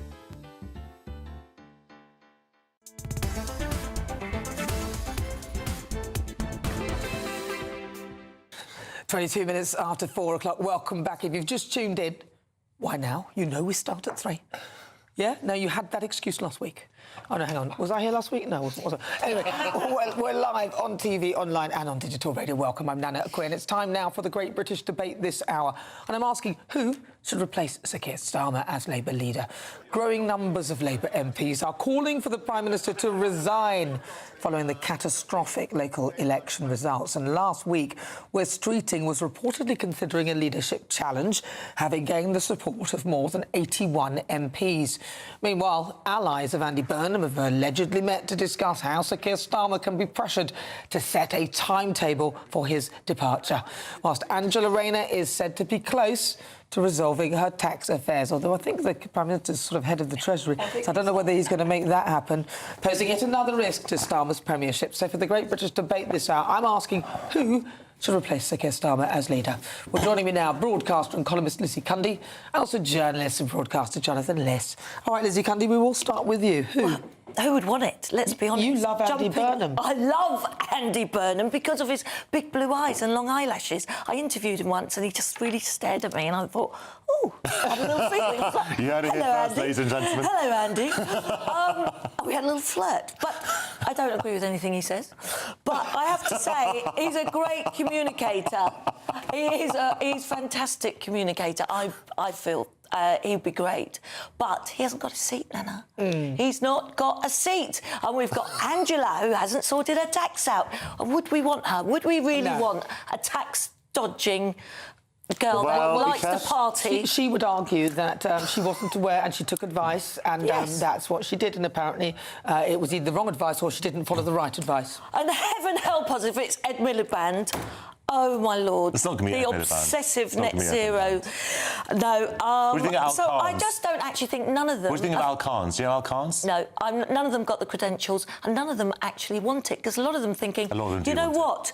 What if they look into me and look into my past and look into everything I'm doing? And I don't think this party have a leader. So I say, take it to a general election. OK, well, that's not going to happen. So we need to work with the situation that we do have. Labour has the MPs in Parliament to obviously guarantee it a 5-year Parliament. So there's not going to be an early election. So we have to work with the blocks on the board, so to speak. And as you note, Andy Burnham doesn't have a seat, and Starmer will not want his most powerful rival necessarily to be in the Commons where he can immediately summon a coup, unless there was some agreement where Starmer promised to make him Chancellor or something like that. So that's as it is for now. You have Streeting or Rayner or someone like Al Khan's, who's people are talking about. He's I think a junior defence minister who's sort of doing lots of sort of press ups on TV. That's why you like. I think that's not why I like him. I don't say I liked him or not, Lizzie. I'm just informing the viewers about Al Khan's. Jonathan, so if Keir Starmer really cared about this country and his party, wouldn't he have let Andy Burnham go? Think, right, this is what's best for the Labour Party, what's best for our country. Lizzie, he's putting himself first, something he said he wouldn't do. Look, he's a human being. He doesn't want his... Very robotic. He doesn't want his closest rival or his most powerful, potent rival to be in a position where he can topple him. He could have gone, I agree, with the Abraham Lincoln-style team of rivals approach, where he wanted close rivals to be around the table and someone with the governmental experience that Andy Burnham can bring to make best decisions and to bring better governance to this country. He could have done that. He should have done that. I said that Burnham should have come back. And I want Burnham back on the table. And I think if Burnham was the candidate, I would probably support him as But now as he's bringing in old dinosaurs in. I mean, it's Brown and Harriet embarrassing. Harman are hardy old dinosaurs. Oh, they are. He's 75 and he left a note saying nothing left in the coffers. One at a time. He's 75 years old. Being 75. No, I Donald know Trump, there's your not. hero's 80. No, I'm afraid he's a dinosaur. He's a dinosaur, and he was the one that left the note. Nothing left in the coffers. Remember that? That's not true. So yes, he did. That's Liam Byrne. Well, OK. Well, he was a failure. And that was what a next? joke, So what next? We're going to have Tony. Is he going to bring in Tony Blair to feed Larry the cat? What next? Why doesn't he get some new blood? Well, you can have new blood. I never thought I'd hear ageism from you of all people, Lizzie. What do you mean, me of all people? Just because I've had a birthday, how dare you? Very good, Jonathan, I must say, but don't be cheeky. Look, nothing wrong with getting senior, experienced Labour former cabinet ministers and Prime Minister to advise you. One of the problems that we have in this country at the moment is that Keir Starmer, the Prime Minister, is not listening to good advice. One thing that Gordon Brown, who has become the elder statesman par excellence in this country, which is kind of a lot of people would not have believed you if he'd said 15 years ago, but he's by far the most respected elder statesman in this country, and he is, he's a very moral person. He's not making millions on the circuit and sort of cozying up to dictators like Tony Blair, and he is sort of really going after moral causes. And if Starmer can harness his advice, then maybe we can actually do something. I'm not saying that it's going to win Labour the next election or anything like it, but I do think that Starmer needs to listen to more people and better people. What about Harriet Harman? Harriet Harman was the person who called, who did not want a national grooming gangs inquiry. She voted against it. Exactly. She's now in it. Harriet Harman was an MP for over 40 years. She brings extraordinary experience. She was the deputy leader of the Labour Party, and is a really interesting, capable person, and very has really important opinions. And I think that it's important for Starmer to listen to her.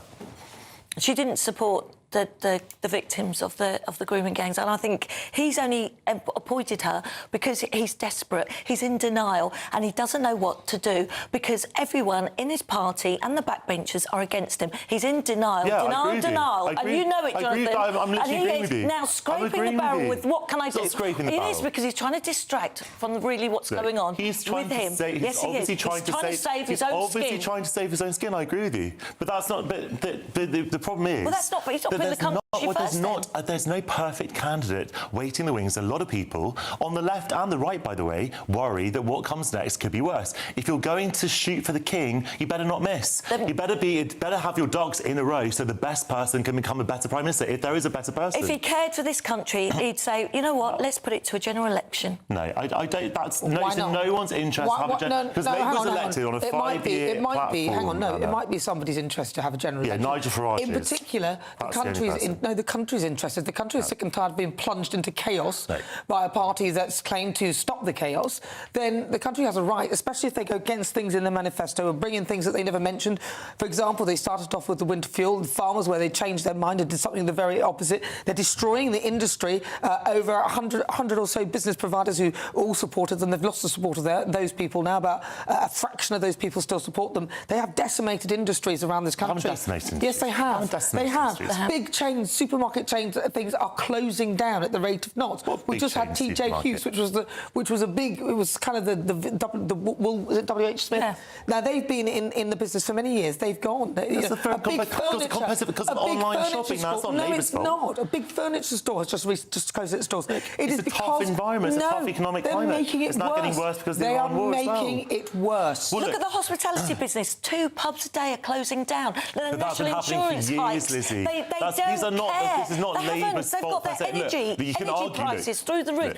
Listen, you can make an argument. You can make an argument that Labour has not made things better, or that Labour hasn't made things better. Made it worse. Well, I don't necessarily agree with that. I can certainly agree with the idea that they haven't made things much better in certain cases, and some issues like the national insurance rise for employers in the first budget was not the budget that I would have done if I'd been the Chancellor. But I just don't agree with this narrative that Labour has done everything wrong. But what has he done for the last 14 years? Really good progressive policies like the rail renationalisation, for example, which a lot of people support. Listen, hang on.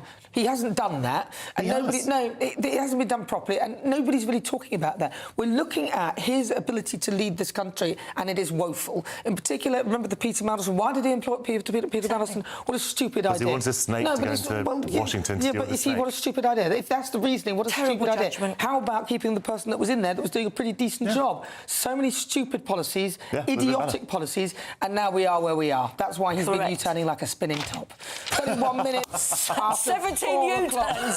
31 minutes after 4 o'clock. This is GBNews. Still to come in Difficult Conversations.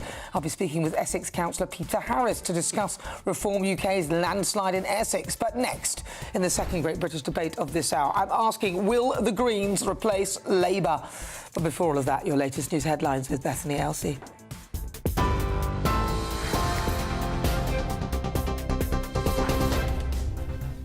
Good afternoon. The headlines from the GB newsroom. Sir Keir Starmer has insisted he won't quit and has promised to offer more hope from his government. The Prime Minister has appointed Labour veterans Gordon Brown and Harriet Harman as advisers in Downing Street as pressure mounts on him to step down following Labour's disastrous local election results. GB News can confirm a further 200 migrants have crossed the English Channel on small boats today. It comes just a day after official figures revealed 200,000 have crossed since 2018. A car's hit multiple pedestrians in Arnold Town Centre in Nottingham, leaving one man with life-threatening injuries. The car was abandoned at the scene, with the driver then fleeing on foot. Police are working to track him down. Donald Trump has announced a 3-day ceasefire between Russia and Ukraine after both countries accused each other of violating separate ceasefires declared by each side to cover the celebrations of the Soviet Union's victory over Nazi Germany. You're up to date for now. I'll have more for you at 5 o'clock. Take the GB News family with you on any device. As long as you have an internet connection, tune into GB News anywhere on the planet or beyond.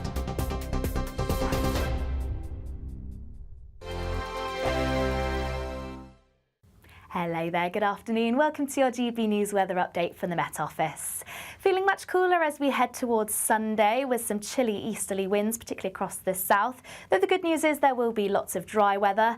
For this evening, though, there will be some rain and showers for a time, particularly across northern parts of England where we do have this cold front slowly edging its way southwards. So some spells of rain, some showers across central parts of England, parts of Wales into this evening. But any rain or showers largely easing away. A few showers around coastal areas of Scotland, but actually across many northern areas there's going to be plenty of clear skies. So temperatures soon dipping away here. We'll likely see a patchy frost in places. Many towns and cities pushing closer to freezing, but actually across this south a rather mild night due to all the cloud. Some fairly breezy weather here as well. Now, to start across the north, there's actually going to be plenty of dry weather, lots of sunshine around to start the day, but a cold start, patchy frost in places, still a fair few showers around northern coasts of Scotland. Similarly, across Northern Ireland, northern parts of England, a dry and bright start despite it being fairly chilly. Now, elsewhere across England and Wales, a bit more cloud around, some spells of rain just clipping coasts of southeast England. This could linger for a time through the morning before eventually easing away through the course of the afternoon. And actually for many for the second half of the weekend, it should be mostly dry, settled with some sunshine. Away from northern Scotland, though, some spells of rain here. But across parts of the south, a fairly brisk easterly winds is going to make things feel that much chillier. So highs across the south for tomorrow afternoon, only reaching around 16 to 17 degrees, but elsewhere more between 10 to 12 degrees. So another chilly afternoon on offer. Once again, lots of dry weather to finish off the day, but this band of rain will slowly sink its way southwards across Scotland, turning heavy at times. And as we progress into next week, still rather cool at times, particularly across the north. More clouds, some rain, some showers, but hopefully plenty of brighter interludes as well. I've been in Westminster for a long time, but I know that though power may be here, its effect on people's lives is across the whole of the country. We may be where rules are made, but it's where they're implemented that matters. Join me, Jacob Rees-Mogg, for forthright and frank discussion on where Britain has come from, where it's going, and where it will end up. That's State of the Nation, Monday to Thursday, 8 to 9 o'clock. Vox Populi, Vox Dei. From cold mornings to warm family brunches, from football to tennis, In the car? in the kitchen. GB News Breakfast is there with the stories you need and the conversations that matter. Anyway, let's talk business. Well, it has been a historic night in British politics. It's astonishing, isn't it? We're here again to start your day just right. GB News Breakfast, Every morning from 6 a.m. only on GB News. Britain's news channel.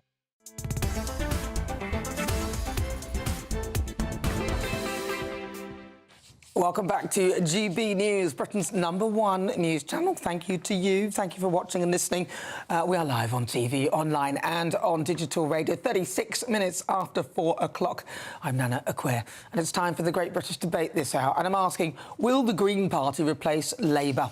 Now, the Greens enjoyed major success in the local elections. They gained 297 council seats and they secured a majority on Hackney Council, a Labour stronghold since 2000. 2002. Now, their electoral breakthrough led to Zach Polansky, who's their leader, making the following declaration. Party politics is not just dying, it is dead and it is buried.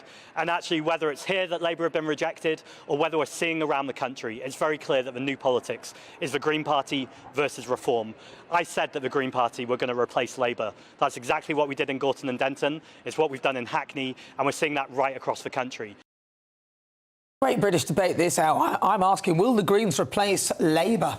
Well, joining me now, broadcaster and columnist Lizzie Cundy and journalist and broadcaster Jonathan Liss. I'll start with you, Jonathan Liss. Now, they did quite well, the Greens. I mean, 532 seats across English councils. That's a plus of 387. They pretty much won seats everywhere they go. An extra 6 in Scotland, and also 2 seats in Clyde Conwy where they didn't have seats before. I've got 2 friends who were standing for Green Council, and both of them thought it was a no hope, and they both won. So, you know, the Greens are doing very, very well, and there are a lot of very, very disaffected urban voters in particular, often university educated, who haven't got a clue and never been out to work. I was going to say who voted Remain in the Brexit referendum, funnily enough, and are very pro-migrant and all the rest of the things that people often on this channel hate. People like me. No, people don't hate migrants or anything like that. What they hate, they're not pro-migrants. I said they like migrants. Yeah, but I'm just going to correct that. They're not. We are pro-migration if people do it in the correct way. Nobody likes people coming here via dinghies in their hundreds of thousands. Let me 200,000. Let me finish the point. So there are a lot of people, those kinds of people, who feel that Labour has stopped talking to them. These are people who have voted Labour all their lives, who saw the Greens as a fringe party that was kind of a waste of a vote in proportional representation in the first past the post system.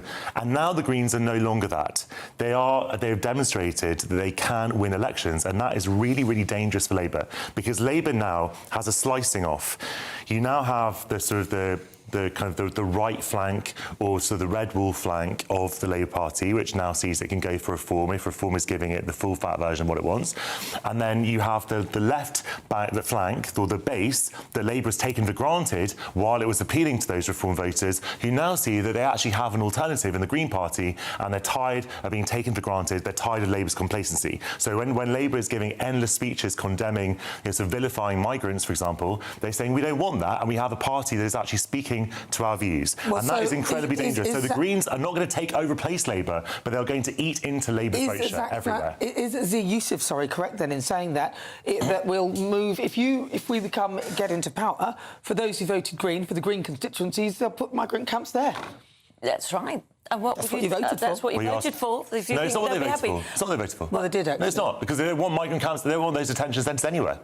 So like we want the Greens. The Greens. It's such a misreading of what the Greens want. The Green voters do not want deportation camps. The idea that you'll get what you vote for, we'll put them in your constituency. They don't want it. So they don't want deportation camps for anybody. They want open borders. Is what they? Yes, they do. No, they do. Some people. Will they detain and deport back? Some people have different views, OK? We don't have 65 million political parties in this country. We obviously have political parties that deal with coalitions of views. OK, you've had quite a bit. I want to say, the Greens have done well, because sadly the Labour voters are so disillusioned that they are going to the Green, but they didn't do as well as they possibly could have, like my constituency in Richmond. Actually, the Lib Dems did, and they were all saying that the Greens were going to do well there, and they didn't win there.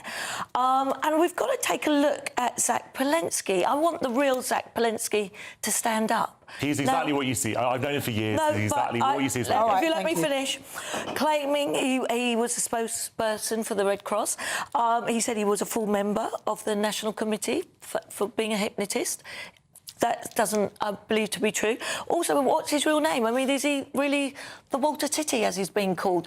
I just wonder whether they need a new leader. And I don't like the way he criticised the police with the Golders Green. He apologised for that. No, he should never have criticised, because I think he lost votes there. Because people thought, you know what, this is not only... People felt it was anti-Jewish, but they also felt it was very anti-law and order. Lizzie, and that was a very he made important... a mistake. He apologised for it. It was a serious error. People are allowed to make mistakes.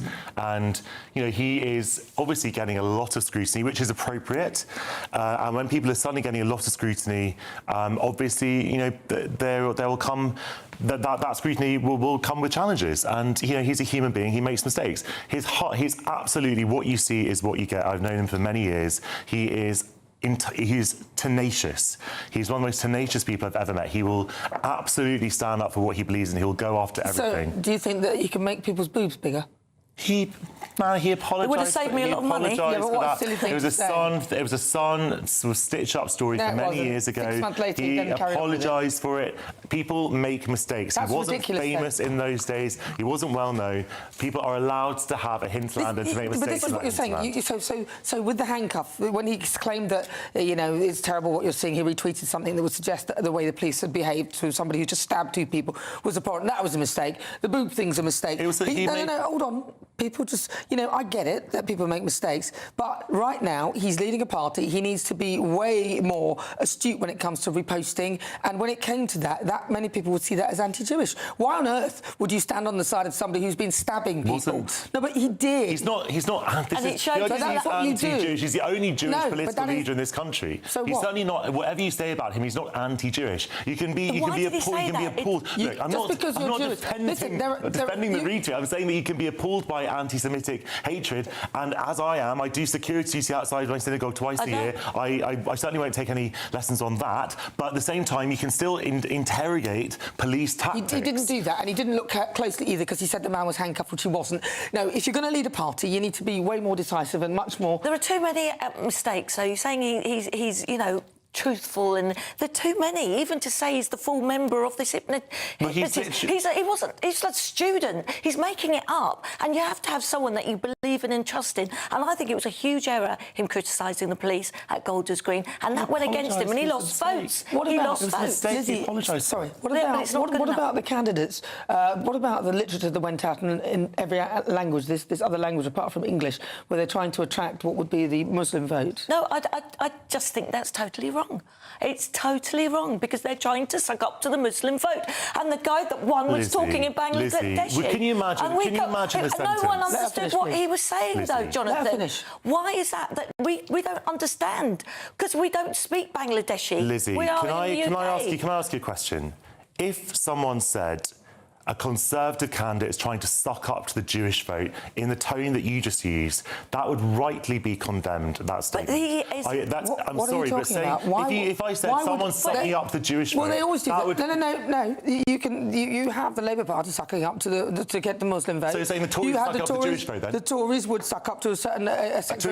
Would you say the sentence, the Tories are sucking up to the Jewish vote? You could say that. Why would I not say that? Go on, say it then. You could suck up to if you wanted the Jewish voters, you might suck up to that. You might suck up to... There's nothing wrong with trying to win over voters. Yeah, but you might suck up to the trans vote or whatever vote you're trying to get. Sucking up is a very pejorative way of saying... Not really. But you are, of course, you are welcome to appeal to voters. It's not sectarian. No, it's when you're focusing your policy specifically on one voting sector of the population, you can use the term sucking up. There's nothing wrong with that. Right, this show's Nothing Without Union Views. Let's welcome our Great British Voice, their opportunity to be on the show and tell us what they think about the topics we're discussing. Let's go to Watford with David Baum. David, right. Hello, Come on, Nana. then, your thoughts, the Greens. Well, I keep getting flashbacks to the Liberal Democrats. I think it was Paddy Ashdown, who did really, really well in the local elections and by-elections. Stand by, we're going to be the next government. And they got wiped out. The local elections is a protest against, in this case, Labour government. The Greens have been going to the lowest common denominator to attract those voters, the disillusioned inner city, the unfortunately, it has to be said, you've said it, the Muslim vote. They're attracting that they have set Palestine, Gaza, Israel as their main agenda, and they seem to forget they are supposed to be looking after the residents of their constituency, not what's happening half a world away, rightly or wrongly. Yeah. Until they can get their act together, there will be nothing more when it comes to mainstream politics than a protest vote. And I can see Mr. P going back maybe to Liberal Democrats at some point, because he's tried to stand for them in the past, or he'll go to another party, maybe for Jeremy Corbyn. Who knows? Maybe. But it will not replace Labour. All right, well, thank you for that, David Barr. Always a pleasure. Always get some common sense out of David Barr. He's there in Watford. He's our great British voice. We'll stay with us. Loads more to come. If you're in search of some holiday sun, you better get in quick because there'll be no jet fuel. But here are the top European destinations. Can't wait to get in that sea. Lovely and warm. Just like the feeling of having great travel insurance. All Clear Travel Insurance sponsors GB News Travel Destinations Forecast. There's some pretty unsettled weather making its way northeastwards across southern parts of Europe at the moment. Heavy rain and severe thunderstorms. It's been very wet across areas of Spain and Portugal already this weekend, and there's more of that to come through tomorrow. That rain also pushing into parts of France and further eastwards towards Italy. In some places we're looking at 25 to 50 millimetres of rain in just an hour or so, and then higher rainfall totals through a couple of days. So watch out, could be some disruption. All Clear Travel Insurance sponsors GB News Travel Destinations Forecast. I'm Michelle Dewberry. This is Jubes & Co with you. Hello everyone, Patrick Christie is here. GB News, Britain's news channel. Access the stories that matter to you. Take the GB News family with you on any device. And as long as you have an internet connection. Tune in to GB News, anywhere on the planet or beyond. GB News, the People's Channel, Britain's news channel. GB News Breakfast, every day from 6 a.m. And did those feet in ancient time walk upon England's mountains green? And was the holy Lamb of God on England's pleasant pasture seen? I will not cease from mantle fight, nor shall my sword slip in my hand, till behind me Jerusalem on England's green and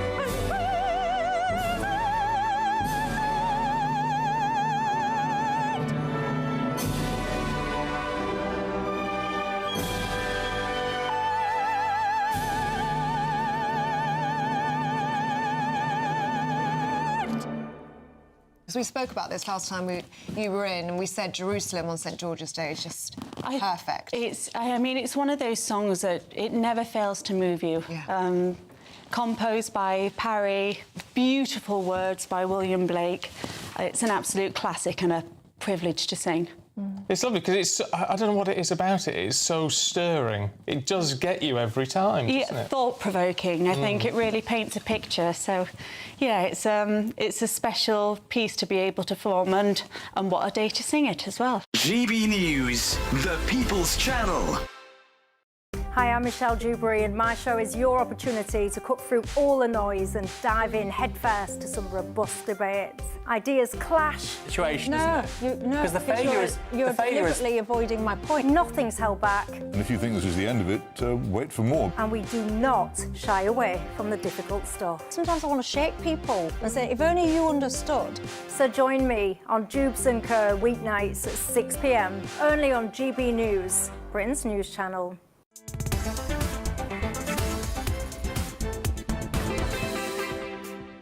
Good afternoon. Just coming up to 9 minutes to 5 o'clock. I'm Nana Akua. This is GB News, Britain's #1 news channel. We're live on TV, online and on digital radio now. The cruise ship, let's talk about that with hantavirus. Some 22 British passengers and crew on board a cruise ship have been hit by an outbreak of hantavirus. They are expected to reach Tenerife on Sunday, and the hope is that they'll be able to fly back to the UK the same day if their test results come back negative. Tenerife locals are reportedly furious, alarmed over the ship's arrival, fearing serious health risks after the Spanish government agreed with the World Health Organization to let passengers disembark. Well, let's speak to the Chief Executive Association of Independent Multiple Pharmacies and Health expert, Dr. Leila Hanbeck. Dr. Leila, crikey. Some people are, I think, rightly worried. I think there's been a slightly lackadaisical approach to something that, if it does get out there and lots more people get it, then it could be a problem. Yes, but at the moment, Nana, there is no risk to the population here in the UK, as per the advice by the UK Health Security Agency. However, obviously, when you look at the symptoms and everything, obviously it is worrying. But at the moment, there is no risk to the population here in the UK. But, and you're right by saying at the moment, but they were literally going to, I mean, by the sounds of it, they were saying, oh, well, you just, before all of this, they were saying, oh, well, we'll just send you off on your way. I mean, they put somebody on a plane, even though they knew that, they said, oh, it'll be all right, you get on a plane. And then somebody on the plane had the virus, was sick, and then an air steward caught it and is now sick. It's just as though they aren't sort of, now they're taking it slightly more seriously, but I think had it not been for a bit more outrage, they would have actually let these people just go. And just if you get symptoms, isolate, which is kind of what they were saying before. Yeah, so as they find out more about this particular strain of virus, because the World Health Organization has basically said that this particular strain can jump from human to human. So the advice to those who've been on the ship has been to self-isolate, and anyone coming in contact with those in that ship obviously have been advised to self-isolate. But obviously it's important that people are aware about this virus. So information about it is obviously important to know. But there is no risk to the population here in the UK. And as we obviously understand more about how this virus operates, because obviously this strain has been jumping from human to human, there will be more advice coming out from the authorities. Because before they were saying, oh, it has to be really close contact. Now they're saying coughs and sneezes can spread it. Now that's not super close.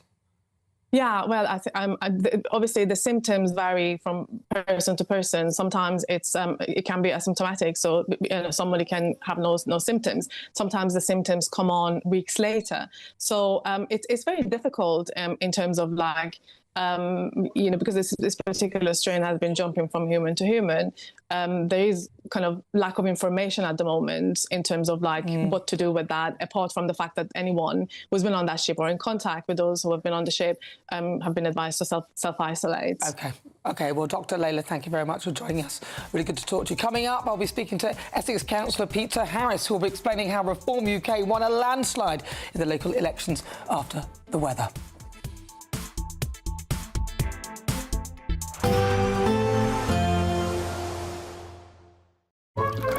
Warm and cosy, with a chance of zero visibility. Boxed Boilers sponsors the weather on GB News. Hello there, good afternoon. Welcome to your GB News weather update from the Met Office.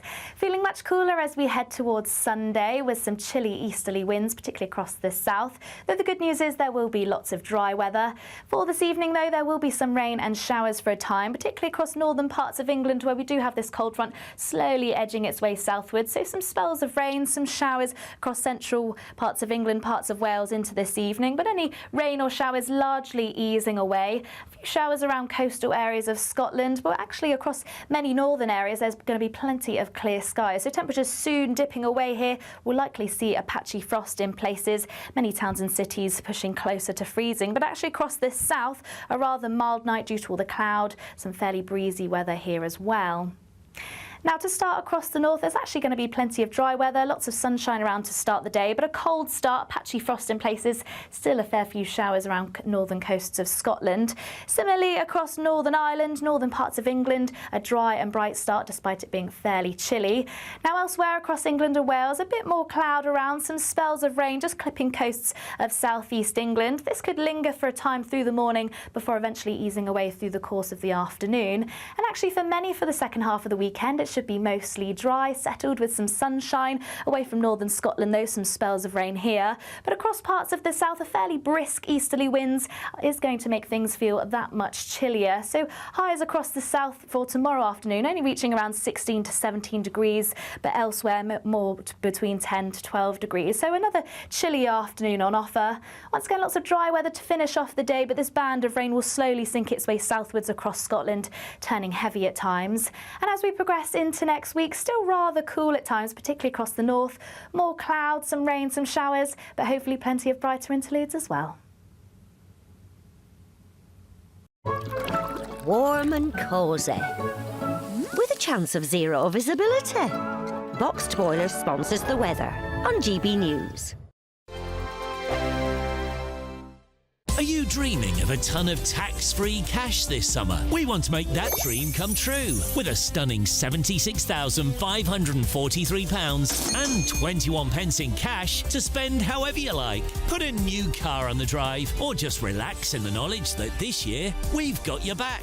For a chance to win, text cash to 63225. One entry costs £2.50 plus one standard network rate message. Or text bonus to 63225. 5 entries cost £5 plus one standard network rate message. Go to gbnews.com/win. Entries start at £2.50. Call 0903 686 3232. Calls cost £2.50 plus your network access charge. Or post your name and number to GB21 PO Box 8690 Derby DE1 9TT. UK only. Entrance must be 18 or over. Lines close at 4 p.m. on the 26th of June. This is a network giveaway. Entries will be pooled. Please check the closing time if listening or watching on demand. Good luck. Exciting news. Every Friday, my Patrick Christie's Tonight Show is going to have a twist to it. We're welcoming some special guests. You.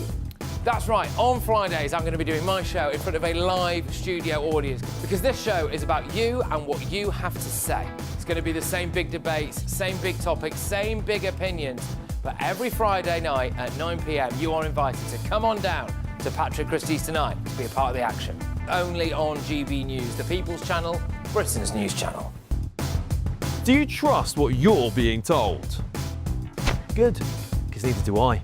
Those are just facts. I'm Alex Armstrong, and on my show, we'll expose the spin. Well, I want to answer that, because you didn't let me last time, because you always speak over me. The broken promises. To deny that is denying the truth. And the hypocrisy. Needs to stop. You think we can allow? Politics, policy, parliament. Nothing is off limits. No sugarcoating, no fear of offence, just the truth laid bare. Tune in every Saturday and Sunday at 9 p.m. for Alex Armstrong Tonight, only on GB News, Britain's news channel. Westminster's full of talk, but out here, it's the real world. Am I allowed to talk now? No, that's it. This is where it matters, real people and real lives. That's what politics is all about. The fact that Trump made a good start, no. Straight answers, no spin, and just a couple of pints. How many fingers have I got up? About 10. So join me for Lee Anderson's Real World every Friday at 7 p.m. only on GB News. The People's Channel, Britain's news channel. Britain deserves a newsroom that puts the facts and your voice first. Well, and that's what you get on GB News. Lively debates, lively conversation. And we're not afraid to hold power to account. And each other. So join me, Andrew Pierce. And me, Miriam Gates, for Britain's Newsroom, weekdays from 9:30 on GB News.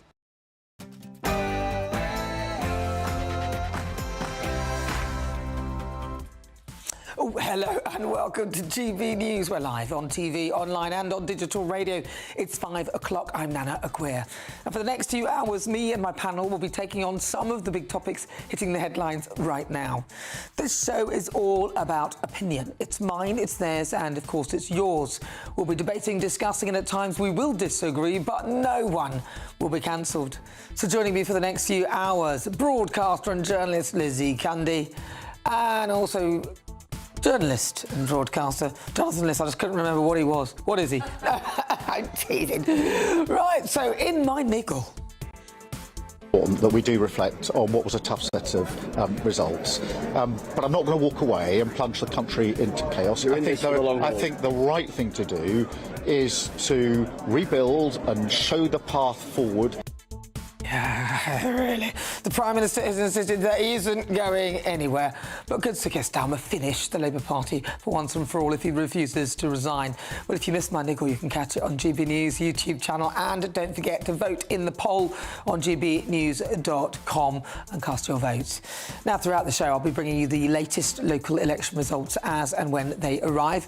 I'll be joined by our chief political correspondent, Catherine Forster, in a matter of moments to give us the latest updates. And in difficult conversations, joining me in the studio, Essex Councillor Peter Harris, who will be giving us a first-hand account of Reform UK and how they managed to sweep to victory in Essex, which ended a 25-year streak of Conservative rule. You won't want to miss that one. But also coming up, are the Tories finished? We've heard a lot about the terrible evening that Labour had, but did the Tories do much better? They continued to lose seats and a not bounce back looks far away as ever. And don't forget, so I'm asking you, are the Tories finished? But before we get started, your latest news with Bethany Elsey.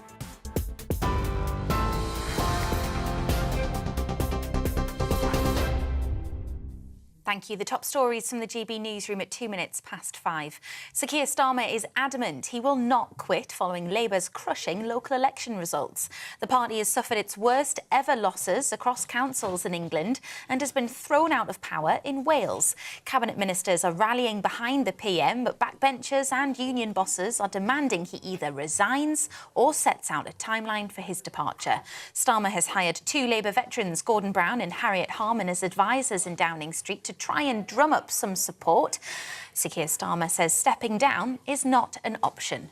It's really important that we reflect and respond when the electorate send a message like that. It's right that we do that. I think we have to set out the path ahead, and that's what I intend to do in coming days. Hope resides in communities and families and households not feeling constantly held back by the cost of living. And hope resides in people feeling that they can be proud of the place where they live and they work. So I will be setting that out with clarity about my convictions and my values, what drives me forward on this. GB News can confirm a further 200 illegal small boat migrants have crossed the English Channel today. It takes the number of illegal crossings to just under 7,600 so far this year. That comes a day after official figures revealed 200,000 have crossed since 2018. A car has hit multiple pedestrians in Nottingham, leaving one man with life-threatening injuries. 4 other men have suffered less serious injuries in Arnold Town Centre. The car was abandoned at the scene, with the driver then fleeing on foot. Detectives have identified a suspect, a white man, and are working to track him down. A Royal Navy warship is being sent to the Middle East to be ready to join an international mission to safeguard shipping in the Strait of Hormuz. The HMS Dragon will reposition in the region, ready to join the UK and French-led initiative once hostilities cease between Iran and US-Israeli forces. A fragile ceasefire remains in place, although attacks on Friday saw American forces hit 2 Iranian tankers that were trying to breach the blockade imposed by Donald Trump. And Spain's health minister says the risk of transmission of the hantavirus to the general public is low. It says the World Health Organization announces the number of confirmed cases has risen to 6. British passengers and crew on board the cruise ship hit with the outbreak will be tested before returning to the UK, and it's reported they'll be taken to a hospital in the northwest of England to isolate. The ship is expected to dock in Tenerife tomorrow, with 22 Britons to be flown back to the UK on a charter flight. You're up to date for now. I'll be back with more at 5:30.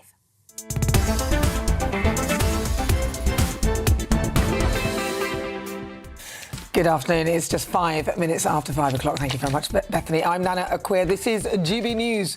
We're live on TV, online and on digital radio. Don't forget as well, download the GB News app, or why not stream the show live. I'm Nana Akua.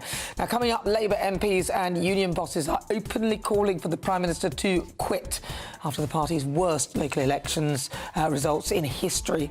However, Keir Starmer has insisted that he's going nowhere, and earlier today appointed Gordon Brown to a key role. I'll be joined by our chief political correspondent, Catherine Forster, to discuss the latest news from Westminster and also give us an update on some of those results.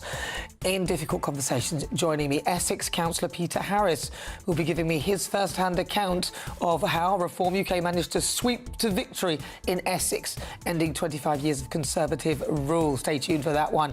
And then in the Great British Debate this hour, I'm asking, are the Tories finished? There's been lots of talk about Labour in the wake of the local elections, but the Conservatives lost more than 560 council seats, and they had their worst ever result in the Scottish election. So the Great British Debate, I'm asking, are the Tories finished? That is coming up. As ever, send me your thoughts, your comments, gbnews.com/your say.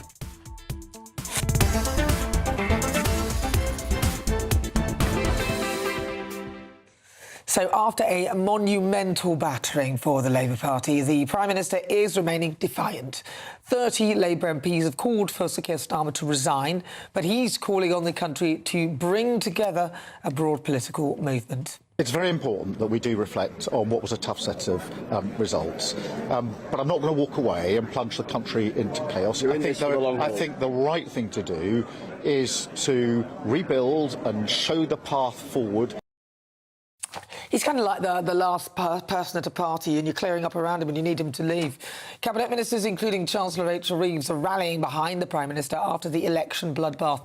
And there's been more developments today. Former Prime Minister Gordon Brown has been appointed as a special envoy on global finance after a Downing Street meeting with Keir this morning.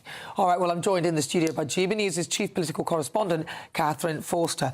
Now, Catherine, there are still councils declaring, so where are we with that? Yes, so we're still waiting to hear from Lewisham and Tower Hamlets, but in the last hour or two, we've heard that Croydon was no overall control, is still no overall control, but Bradford, and I think this is huge, Labour have lost control of Bradford to no overall control. Now, Reform have got 29 seats on Bradford Council. Wow. Out of a total of 87. The Conservatives 18, Labour 15, the Greens 7 and Independent 6. There's still a few to declare, but 29 seats on Bradford Council out of 87. Wow. I think many people would think that Bradford would be as sort of safe a Labour seat as it was possible to have, and possibly also that the Greens might have done better, given that they're very heavily leaning in to ethnic minority voters with some of their campaigning. So I think this is a massive deal that Reform can take 29 seats in Bradford. And, you know, the Prime Minister is in very, very deep trouble. OK, he's brought in Gordon Brown today into Downing Street, Harriet Harman. Gordon Brown's going to be a special envoy on global finance, Harriet Harman an advisor on women and girls. But he's written for The Observer. He's spoken today again, and he's saying, I'm not going to walk away and plunge the country into chaos.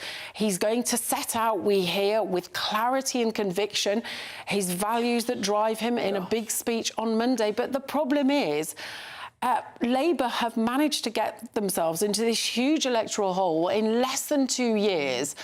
And it's very difficult to see how they dig themselves out of it with a Prime Minister who is very, very, very unpopular. And for all the unhappiness in the Labour Party and despair, really, it seems at the moment that the Cabinet are not ready to move, partly because they don't think they've got anybody who would be more popular. Angela Rayner's tax affairs, that investigation is still hanging over her. Andy Burnham, who is popular, Mayor of Greater Manchester, doesn't have a seat. But in the last hour or so, we know there's been about 30 MPs saying that the Prime Minister should go. And Catherine West, who is the MP for Hornsey and Freen Barnet, she was a junior Foreign Office minister. She said earlier in the day, basically, that he should go. And she has now told the BBC that she wants the Cabinet to move, to come together, to put somebody forward, to challenge the Prime Minister for leadership by Monday. Wow. And she's saying that if that does not happen, she will do it herself. She says she's got 10 MPs behind her if necessary. So she is trying to force the Cabinet's hand. So the Prime Minister, my goodness, his position is very, very precarious. Why does he think that he should hold on, though? I hear that obviously there doesn't feel like there's anybody else, but he said he doesn't want to put the country in chaos, but they've already done that. Well, they have, and they promised change. They promised very limited tax rises, and then they came in and they've had 2 massive tax rising budgets. They promised calm, competent government and an end to the infighting, and look where we are. Well, he would argue that he won a massive mandate to change the country.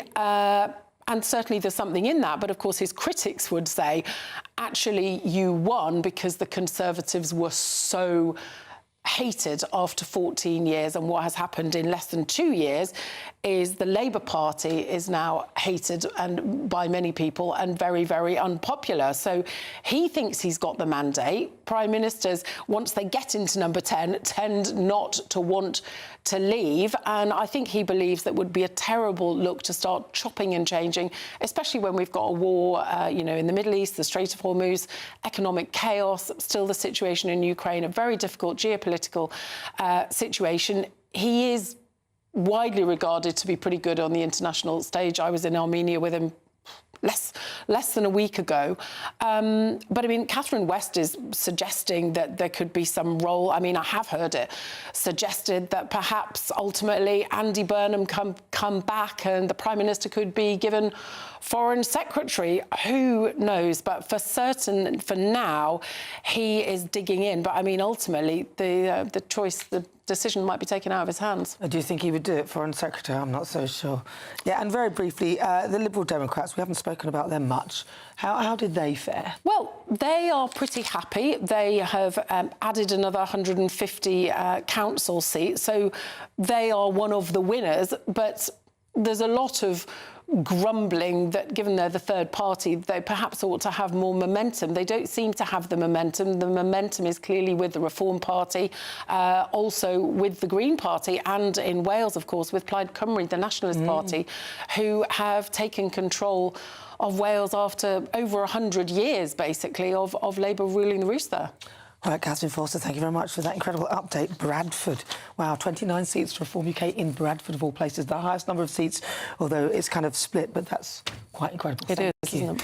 Thank you very much. Wow. Well. The plot thickens. Following the Labour Party's disastrous performance in the local elections, Sir Keir Starmer has promised to offer more hope from his government. Now, the Prime Minister appears to be taking swift action as he now appointed former Deputy Leader Baroness Harriet Harman and is as his advisor for women and girls. And, of course, has appointed Gordon Brown as well. Well, I'm joined now by Labour MP for Derby North, Catherine Atkinson, MP. Catherine, thank you very much for joining me. Catherine, I've got to say, commiserations, a terrible, terrible night for the Labour Party, really.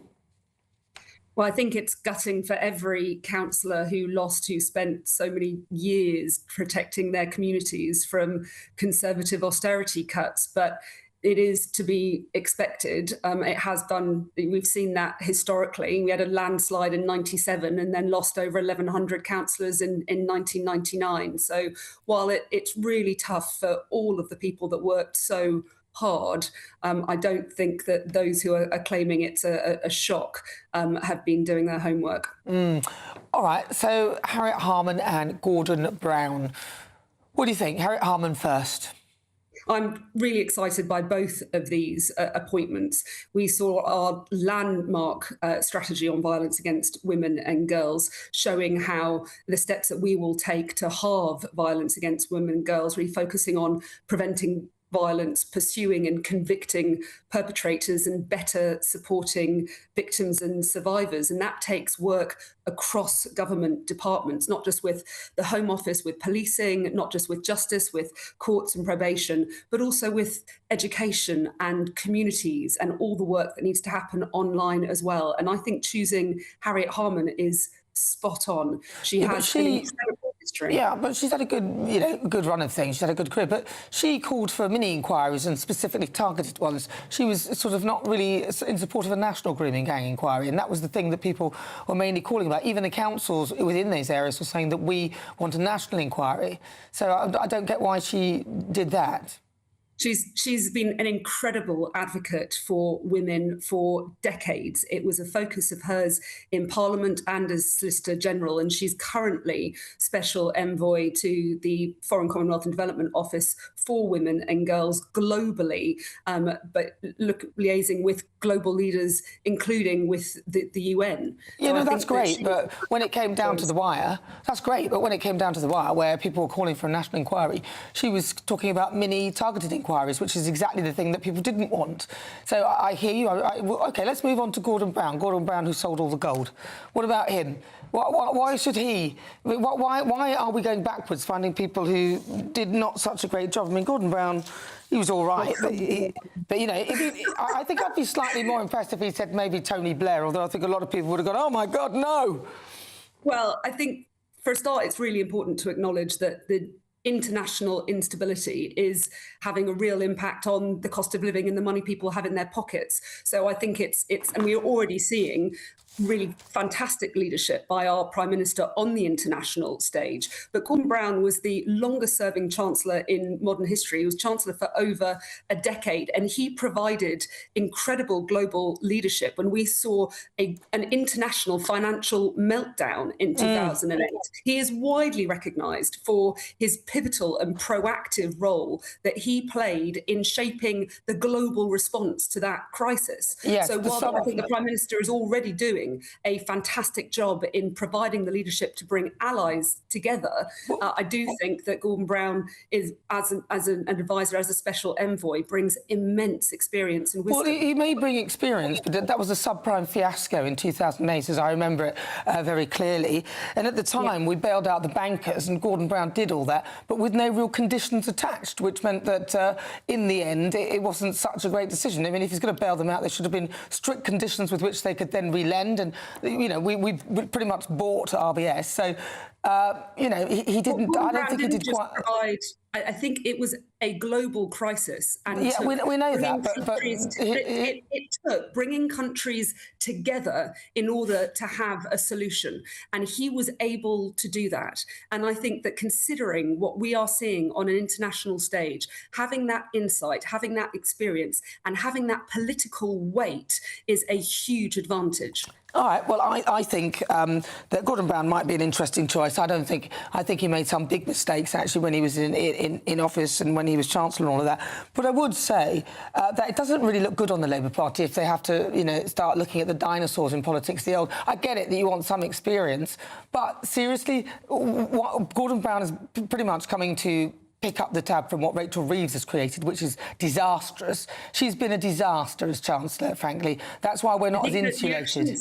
The actions that we saw from Rachel Reeves and this government meant that we saw inflation coming down, we saw 6 interest rate cuts, and we've seen the stability that meant we were in much better placed when we've seen it to withstand the international shocks that we have. But I do think that bringing in additional heavyweights that we have seen is part of what will be a really exciting week with the announcements that we'll also see with the King's speech on Wednesday. Now, we have already been able to pass 50 laws and get through a significant proportion of our manifesto. But this week will be hugely exciting to see what the next steps are in the laws that we will be bringing in to take the country forward. Well, may I suggest that he needs to get a handle on the small boats crisis, because a lot of people are pretty peeved with that one and they're sick and tired of it. All right, well, listen, thank you very much. Really good to talk to you, Catherine. That's Catherine Atkinson. She's a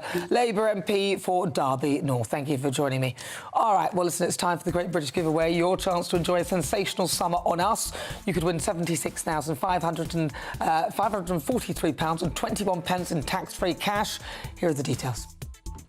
£76,543 and 21 pence in tax tax-free cash could be yours this summer. That's totally tax-free cash to spend on anything you like. What would you spend it on? Treat the family and friends to the ultimate summer party, or just relax with enough cash in the bank to make this year your best yet. And remember, because it's totally tax-free cash, you'll get to keep every single penny. So, what are you waiting for? For a chance to win £76,543.21 in tax-free cash, text cash to 63225. One entry costs £2.50 plus one standard network rate message. Or text bonus to 63225. 5 entries cost £5 plus one standard network rate message. Go to gbnews.com/win. Entries start at £2.50. Call 0903 686 3232. Calls cost £2.50 plus your network access charge. Or post your name and number to GB21 PO Box 8690 Derby DE1 9TT. UK only. Entrance must be 18 or over. Lines close at 4 p.m. on the 26th of June. This is a network giveaway. Entries will be pooled. Please check the closing time if listening or watching on demand. Good luck. Good luck indeed. You're with me. I'm Nana Akua. If you just tuned in, well, welcome. But remember, you should have been here at 3. We're live on TV, online and on digital radio. Coming up, difficult conversations. I'll be speaking with Essex Councillor Peter Harris to discuss how Reform UK took over Essex.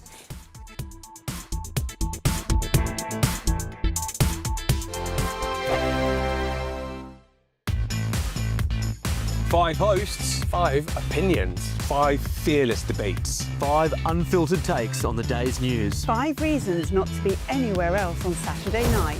This is the Saturday 5. You got me good there. Britain's biggest Saturday night TV show. Not a bad brand. Yeah. Uncensored. Very, very racy tonight. On the unpredictable. What does she say? Can you translate it for us? And always entertaining. And how can a country go from being led by William Wallace Saturday nights from 6 p.m. only on GB News, the People's Channel. Britain's news channel. You're going to want to stay tuned, trust me.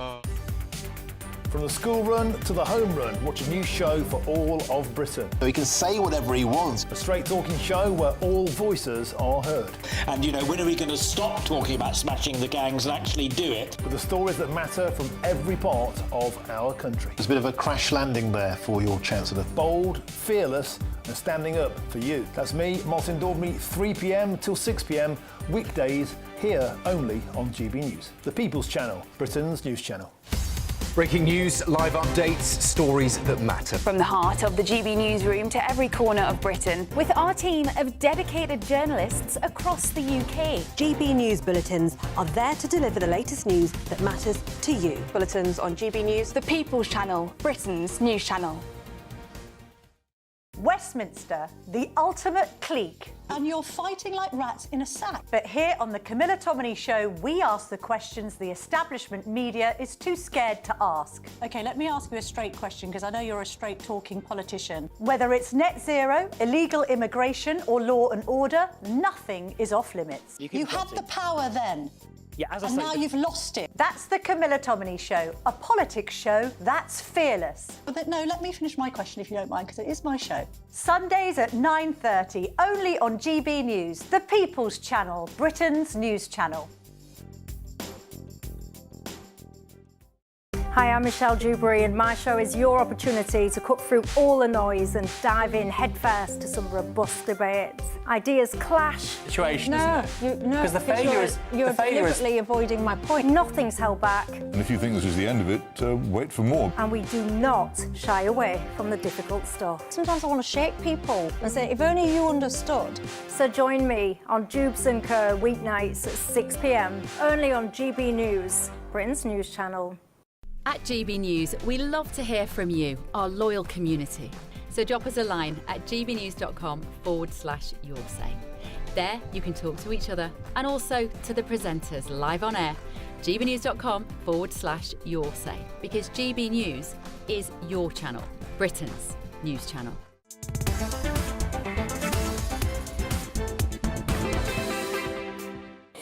Hello, good afternoon and welcome to GB News. It's just coming up to 25 minutes after 5 o'clock. You're with me, I'm Nana Akua. Welcome on board. Now, it's time for this week's Difficult Conversations, and it's not such a difficult conversation, it's just going to be quite an enjoyable one, not for the Conservatives, though. Reform took control of Essex County Council this week. That ended the Conservatives' 25 years in power.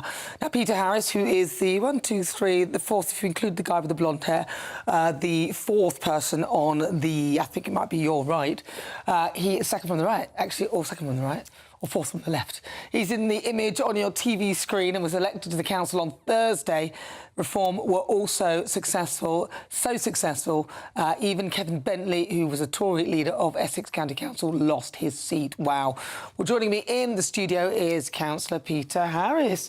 Peter. Hello. Wow, what an evening. So talk me through, first of all, you're the councillor, you're in Nigel Farage's region. I am, yes, I'm a district councillor in the Clacton constituency for Wheelie and Tendring, and I stood in Clacton North for Essex County Council, or in Essex County Council election, and we had an astonishing win there. And in fact, in the whole of the Tendring region, we stood 8 candidates and we won in all 8 divisions. That included beating the Labour leader for Essex and also the independent leader of Tendring District Council as well. Yeah, what an absolute fantastic result. Yeah, I haven't stopped smiling since. It's been a wonderful, wonderful achievement right across Essex, including the fantastic result in Thurrock as well, where we won 45 out of the 49 seats. That's amazing result. See, now, Kemi Badenoch seemed quite confident. She was going around as though this could be a good night for the Conservative Party. But it didn't quite pan out that way. How bad do you think it was for them? Because obviously this was a stronghold of theirs. Well, the Kemi bounce, I mean, what happened to that? I mean, there's no bounce at all, is there? You know, we've beaten the Conservative Party in their own backyards. An absolute landslide victory for Reform. And, you know, quite simply, you know, when we were knocking on doors, and we were knocking on doors talking about local issues, but people wanted to talk about national issues as well. And they were saying to us, please come and save us. Save Essex, save our country. And they were desperate to vote. There were so many people that were voting for us in some of the polling stations that were literally queuing out of the door. This is absolutely unheard of in a local election. Now, I want to get your sort of response to the fact that in Bradford, Reform UK got 29 of the seats, and that in a place that is quite multicultural. A lot of people think you know, Nigel has been accused of racist policies, as people have said often, just because of his focus on immigration, which actually winds up people from ethnic minorities who have come here, you know, fairly and had to work hard to prove themselves, pay taxes.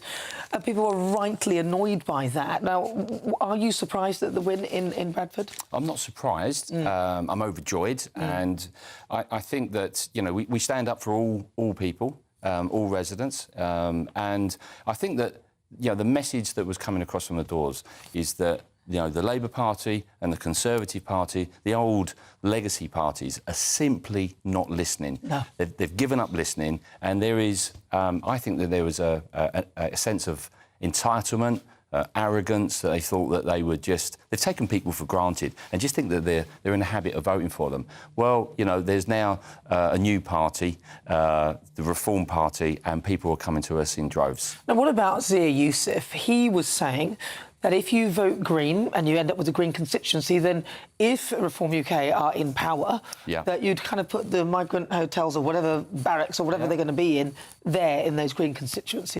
Yeah, well, I can tell you that literally just a few hours after that, hilarious campaign video that Zia did came out. You know, the general public absolutely warmed to it straight away. And I was opening doors and they said, we love your policy, absolutely love your policy on this. And I think, you know, vote Green, getting illegal. I think, well, you know, if you vote Green and you want to open borders, then surely they should be happy that they're going to be moving into their neighbourhood. Well, they would argue that it's not actually open borders that they're talking about. They're talking about safe and legal routes into this country. But, by the way, it sounds like from anywhere, but that's what they're talking about. Well, if somebody wanted to come to the country, all they've got to do really is pay £30 and come across on Ryanair or another good airlines that are out there, and come Another across. good one. I was going to say Ryanair, good. Well, I'm teasing you. Of course, not Ryanair, good if you don't mind. Just whatever. But I think that's what they need to do. There are safe routes now. You haven't got to pay thousands of pounds to come across on a boat, and I absolutely believe that this is one of the symptoms of society now, or general public, is they are absolutely sick and tired of illegal immigration. And if you look in particular at Essex and you look at the RAF Wethersfield camp that we have, where we have anything up to 1,250 illegal migrants, all men, all aged between the ages of 18 and 45, that get bussed daily into Colchester Town Centre, Chelmsford and Braintree. It's absolutely unacceptable. And I've spoken to many residents, parish councils in Wethersfield, and it's unacceptable.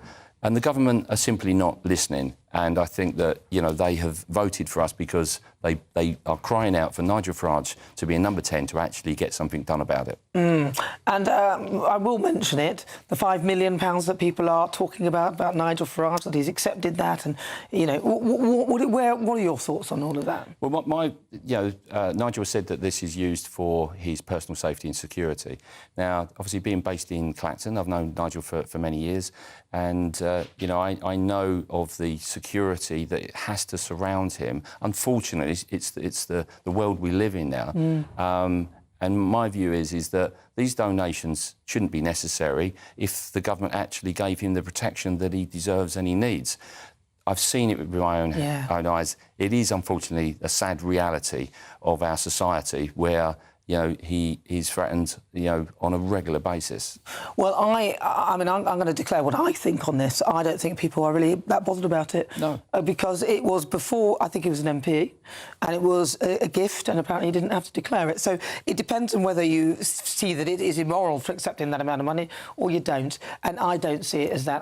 If somebody stands on a plinth of integrity and then is immoral, so, for example, Keir Starmer talking about all this, you know, everything and then taking freebies and things like that, to me, that is not a sign of integrity. So I think people don't mind if the person isn't, you know, holier than thou, preaching from a hymn sheet of integrity and, you know, all of that Keir Starmer did, and then ended up being the highest perpetrator of freebies. Yeah, no, I totally agree with that. And it is a necessity, as I said, that Nigel has protection. Yeah, and after all, you know, with Nigel Farage, you know, hopefully will be our next Prime Minister. And, well, who knows, actually, because there might be a switch of Prime Ministers coming up in the Labour Party, but an elected Prime Minister. He will be the next elected Prime Minister. And very, very briefly, because I've got to go to the news, should Keir Starmer resign? Absolutely. Absolutely. You know, vote reform, get Starmer out. That's what we said. That's what people on the doors were saying to us. And absolutely, I believe that he should. And I think that a number of Labour backbench MPs are now demanding that. And I think, you know, it was once said, once the herd moves or once the herd shifts, it moves. And I think that that's what's happening now. Peter Harris, always a pleasure. Thank you very much for joining me. Thank you. You're welcome. Right, well, what do you think? Here's Peter Harris. He's a Reform UK councillor on Essex County Council. Right, 33 minutes after 5 o'clock, you're with me. I'm Nana Akua. Coming up next in the Great British Debate, I'm asking, are the Tories finished? You'll hear the thoughts of my panel, broadcaster and columnist Lizzie Cundy and journalist Jonathan Liss. But first, your latest news headlines with Bethany Elsey.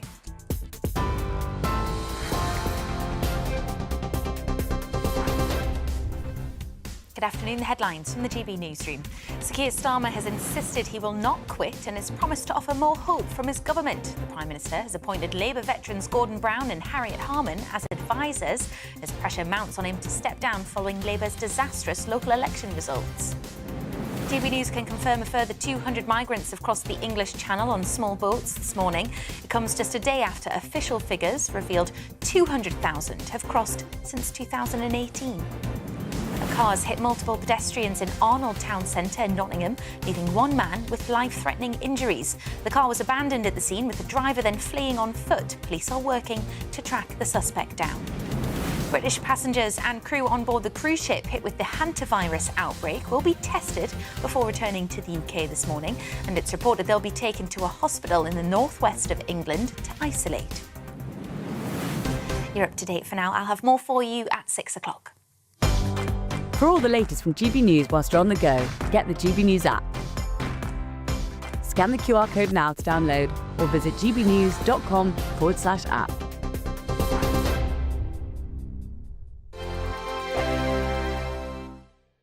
Hello there, good afternoon. Welcome to your GB News weather update from the Met Office. Feeling much cooler as we head towards Sunday with some chilly easterly winds, particularly across the south. Though the good news is there will be lots of dry weather.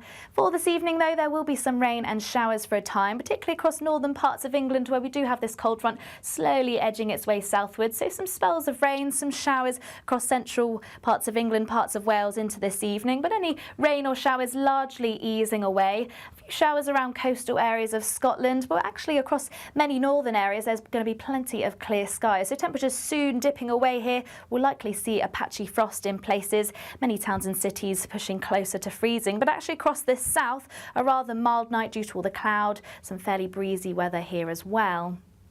Now, to start across the north, there's actually going to be plenty of dry weather, lots of sunshine around to start the day, but a cold start, patchy frost in places, still a fair few showers around northern coasts of Scotland. Similarly, across Northern Ireland, northern parts of England, a dry and bright start despite it being fairly chilly. Now, elsewhere across England and Wales, a bit more cloud around, some spells of rain just clipping coasts of southeast England. This could linger for a time through the morning before eventually easing away through the course of the afternoon. And actually, for many, for the second half of the weekend, it should be mostly dry, settled with some sunshine. Away from northern Scotland, though, some spells of rain here. But across parts of the south, a fairly brisk easterly winds is going to make things feel that much chillier. So highs across the south for tomorrow afternoon, only reaching around 16 to 17 degrees, but elsewhere more between 10 to 12 degrees. So another chilly afternoon on offer. Once again, lots of dry weather to finish off the day, but this band of rain will slowly sink its way southwards across Scotland, turning heavy at times. And as we progress into next week, still rather cool at times, particularly across the north. More clouds, some rain, some showers, but hopefully plenty of brighter interludes as well. Exciting news. Every Friday, my Patrick Christie's Tonight Show is going to have a twist to it. We're welcoming some special guests. You. That's right, on Fridays I'm going to be doing my show in front of a live studio audience because this show is about you and what you have to say. It's going to be the same big debates, same big topics, same big opinions, but every Friday night at 9 p.m. you are invited to come on down to Patrick Christie's Tonight to be a part of the action. Only on GB News, the People's Channel, Britain's news channel. You want to know what's really going on in the corridors of power? Labour don't know what to do with you half the time, and that makes you quite lethal in the chamber. Get behind the headlines with Chopper's Political Podcast. Join me, Christopher Hope, as I sit down with the great and the good of British politics. We'll see where this ruling takes us. These are the stories shaping our nation. Chopper's Political Podcast, available now on all platforms. Listen in and stay ahead.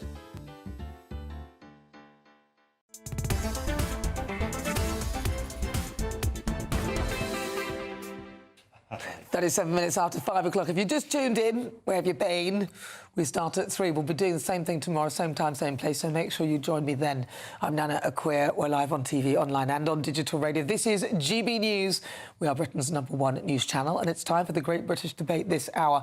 And I'm asking, are the Conservative Party finished?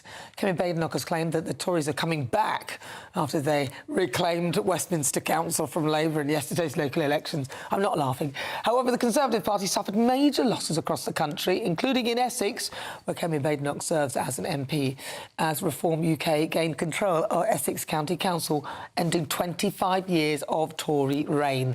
So for the Great British Debate this hour, I'm asking, are the Conservatives finished? Right, well, joining me now, broadcaster and columnist Lizzie Cundy, and also journalist and broadcaster Jonathan Liss. All right, Lizzie Cundy, let's start with you. I'm afraid they're toast, Anna. The Tories are toast. You know what? The electorate have had enough of them. They don't listen to them. They've stopped listening. We've had 14 years of Tory lies. They didn't execute Brexit like they said they would. People lost faith. You know, stop the boats, they're in-house fighting. I could go on all evening. So I'm afraid, no. And Kemi, look, I actually do like Kemi, she's but great, yes. She didn't come off the blocks quick enough. She didn't have the policies out there. She sometimes misses the open goal at Prime Minister's question times. There are so many things that I just want to say, Kemi, come on, you could do better. It's Kemi bad enough, not good enough. And I'm afraid, look, they've lost 563 seats. We've just heard their huge loss in Essex. I mean, that's in our own backyard. And I'm afraid they've taken us for granted. They thought they'd get the vote. They've got this sense of entitlement. I'm sorry, they are goners. The sense of entitlement is exactly right. This is a party that is so completely entrenched in its own arrogance. They think they have a divine right to rule.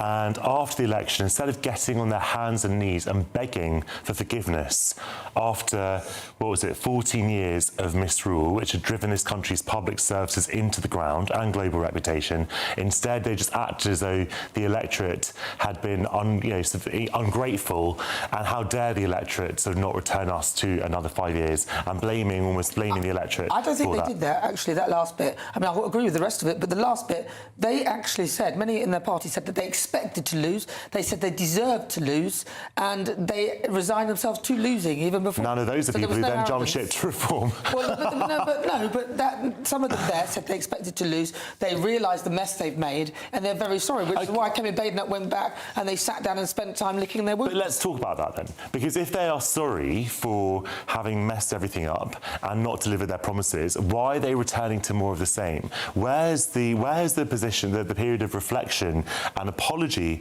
been? Instead, they are simply tacking to the right. The problem with the last Conservative government wasn't that it was not right-wing enough. That wasn't the problem. It was that they fundamentally took votes for granted, they lost the trust, they were completely incompetent, they were arrogant, and also they were inhuman and in so many ways. What are you talking about? Particularly on the Rwanda The Rwanda policy was a good idea, and it's very shame Labour didn't carry on with it. They should have carried on with it. I totally agree with you, Nana. But they have lost, I've worked it out, 42% of their seats they've lost. That's huge. Yeah, people aren't listening to them anymore. Huge amount. But people lost their faith in them.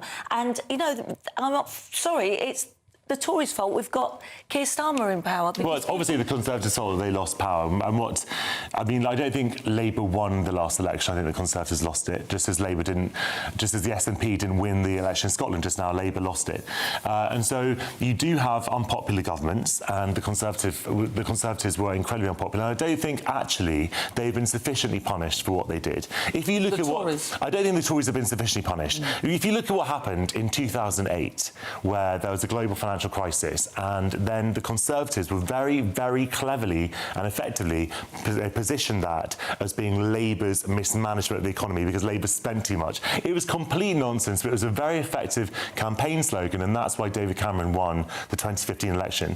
I think that if Labour had a better communications policy, they could pin all of the economic problems that we've inherited. I think people don't talk about Liz Truss often enough, actually. People don't talk about Partygate, all this stuff. The Conservatives deserve to be out of power for a generation. Most people agree with that. Yes. But this is not the argument. But the question is, are they toast? Can they come back? They are toast. They're vampires, they'll come back. They're zombies, they'll come back. They are toast.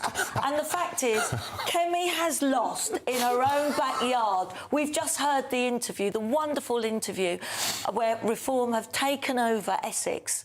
I mean, this is huge. This is different. There's no more going to be these two party politics anymore. What you have in this country over the last 20 years is a uniquely sort of febrile period of political change, where we kind of think that the narratives are now set in stone, and they're not set in stone. They're never set in stone. So, for example, in 2010, when you had the coalition, we thought, oh, two-party politics is dead. Then 2017, so no, two-party politics is back. Obviously, Brexit sort of upended everything. So then we said Labour was toast after 2019. Labour was dead. Labour clearly wasn't dead. The Conservatives dead in 2024. I don't want the Conservative Party to die. I think we need a mainstream centre-right party in this country. The Conservatives currently not it. Reform certainly isn't. So I don't know when the Conservatives are going to come back, but I certainly think that they will come back eventually. And one day we'll be saying that Reform is dead as well, and maybe that will be untrue. You're like a ventriloquist trying to put words in my mouth. No, I'm not putting words in your mouth. I'm having words in mine. No, I'm afraid they literally have put people in the political wilderness, and that's why the voters have gone to Reform from both Labour and the Tories. Because the Conservatives are seen as more of the same. Voters are still very angry about what the Conservatives did, and at the moment they have a full, fat version of what the Conservatives are promising, and that's reform. So the Conservatives need to find their niche, because at the moment they're simply promising what reform is, but with a bit of sheen of competence or experience. It's nonsense, by the way. Perhaps they're more like Liberal Democrats, I think, is the problem with the Tory They should be more like Liberal Democrats. But you know what I'm hearing, and I keep seeing, and this is why I'm laughing, I keep seeing flashbacks of sort of a load of zombies and some deep music going, oh, as they're all walking in line. Have you seen them? That is what they're like. It's a new movie. Kenny Badenoch's at the front and they're all going, oh. Well, they are walking zombies. Listen, no, I'm afraid. Look, it's a sinking ship. Look, Labour, the good ship of Labour, the good integrity ship has well and truly sunk. We've seen that, losing 1,400 council Yeah, well, Lizzie, seats. let me tell you, in That 5 is a years' time, we'll be talking disaster. about where it all went wrong for reform as well. Nothing's for life, nothing's forever in this world.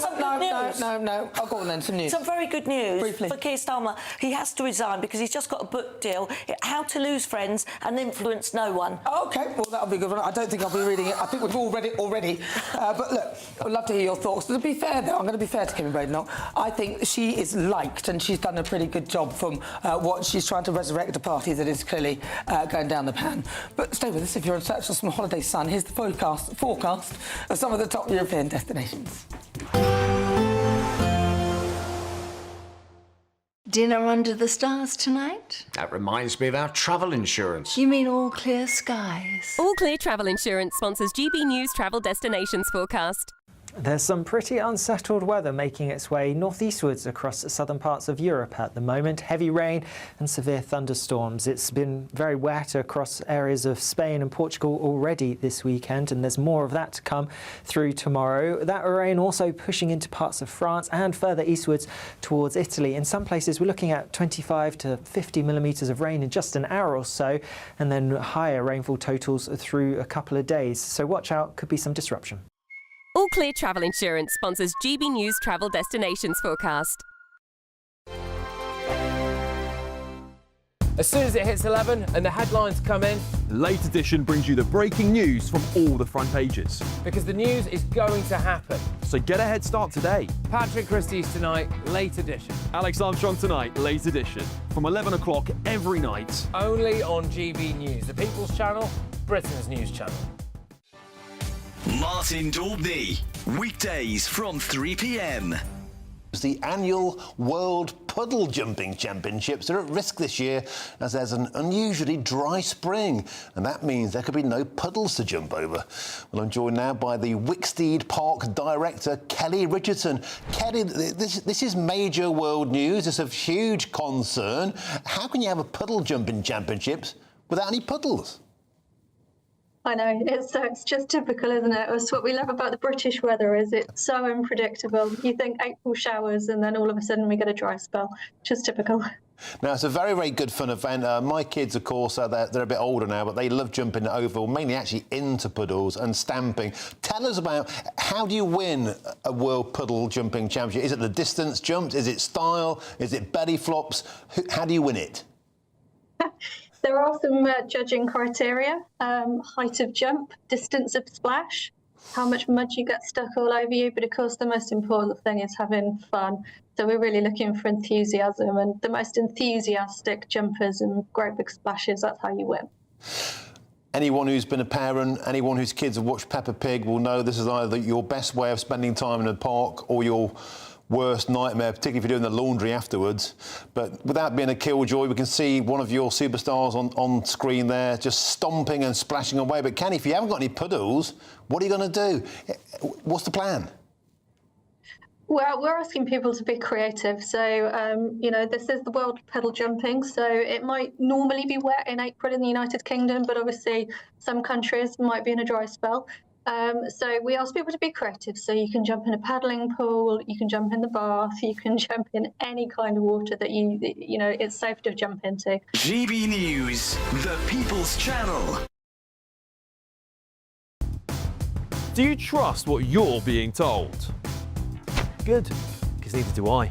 Those are just facts. I'm Alex Armstrong, and on my show, we'll expose the spin. Well, I want to answer that because you didn't let me last time, because you always speak over me. The broken promises. To deny that is denying the truth. And the hypocrisy. Needs to stop. You think we can allow? Politics, policy, Parliament.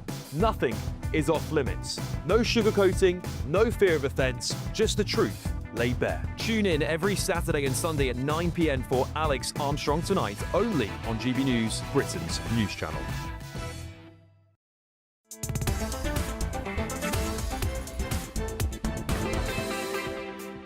All right, 49 minutes after 5 o'clock. Welcome. It's time now for the quickfire quiz. I'm Nana Akua. It is the part of the show where I test my panel on some of the other stories hitting the headlines right now. I'm joined by broadcaster and journalist Jonathan Liss. Your buzzer, please, Jonathan. And broadcaster and columnist Lizzie Cundy. Your buzzer, please. And please play along at home. Right, let's kick off with question number 1. Multiple choice.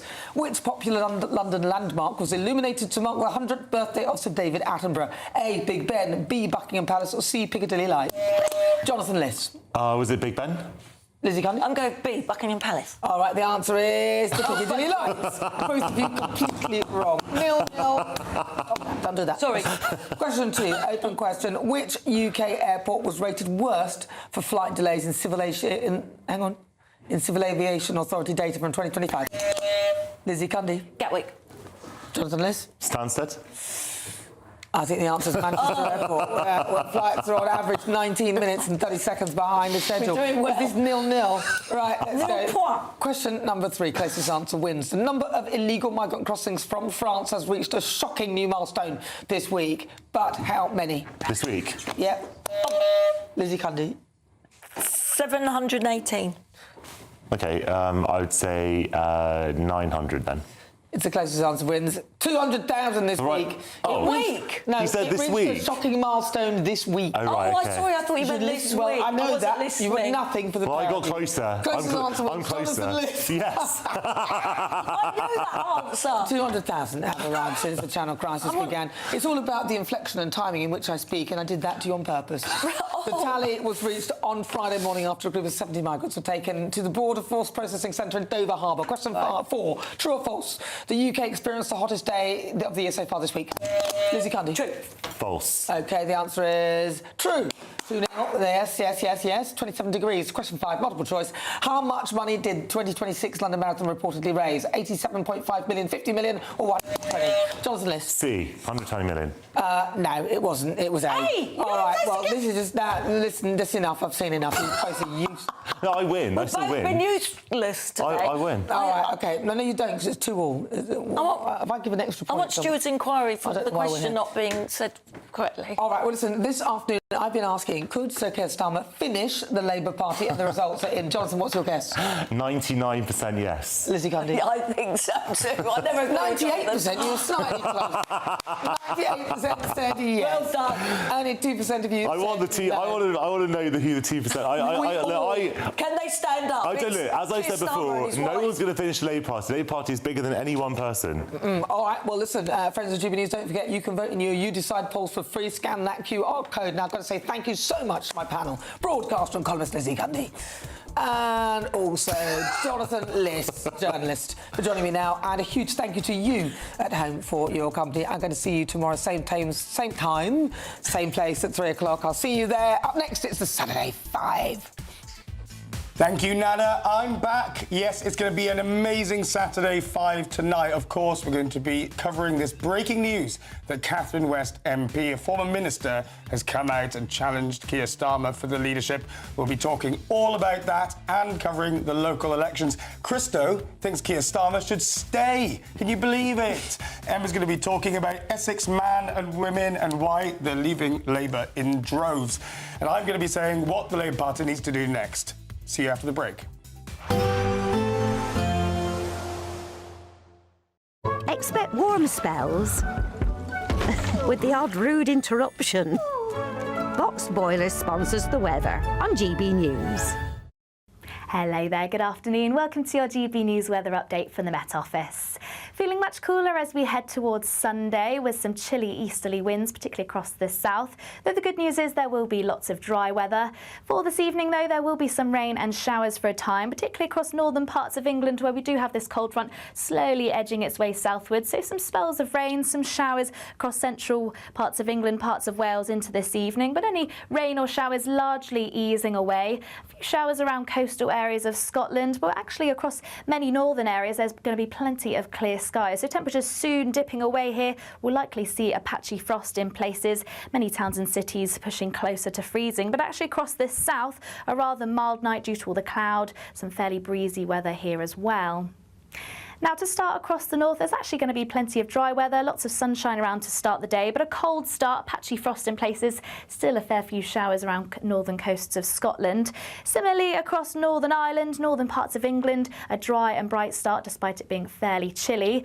Now, elsewhere across England and Wales, a bit more cloud around, some spells of rain just clipping coasts of southeast England. This could linger for a time through the morning before eventually easing away through the course of the afternoon. And actually, for many, for the second half of the weekend, it should be mostly dry, settled with some sunshine. Away from northern Scotland, though, some spells of rain here. But across parts of the south, a fairly brisk easterly winds is going to make things feel that much chillier. So highs across the south for tomorrow afternoon, only reaching around 16 to 17 degrees, but elsewhere more between 10 to 12 degrees. So another chilly afternoon on offer. Once again, lots of dry weather to finish off the day, but this band of rain will slowly sink its way southwards across Scotland, turning heavy at times. And as we progress into next week, still rather cool at times, particularly across the north. More clouds, some rain, some showers, but hopefully plenty of brighter interludes as well. Expect warm spells with the odd rude interruption. Boxed Boilers sponsors the weather on GB News.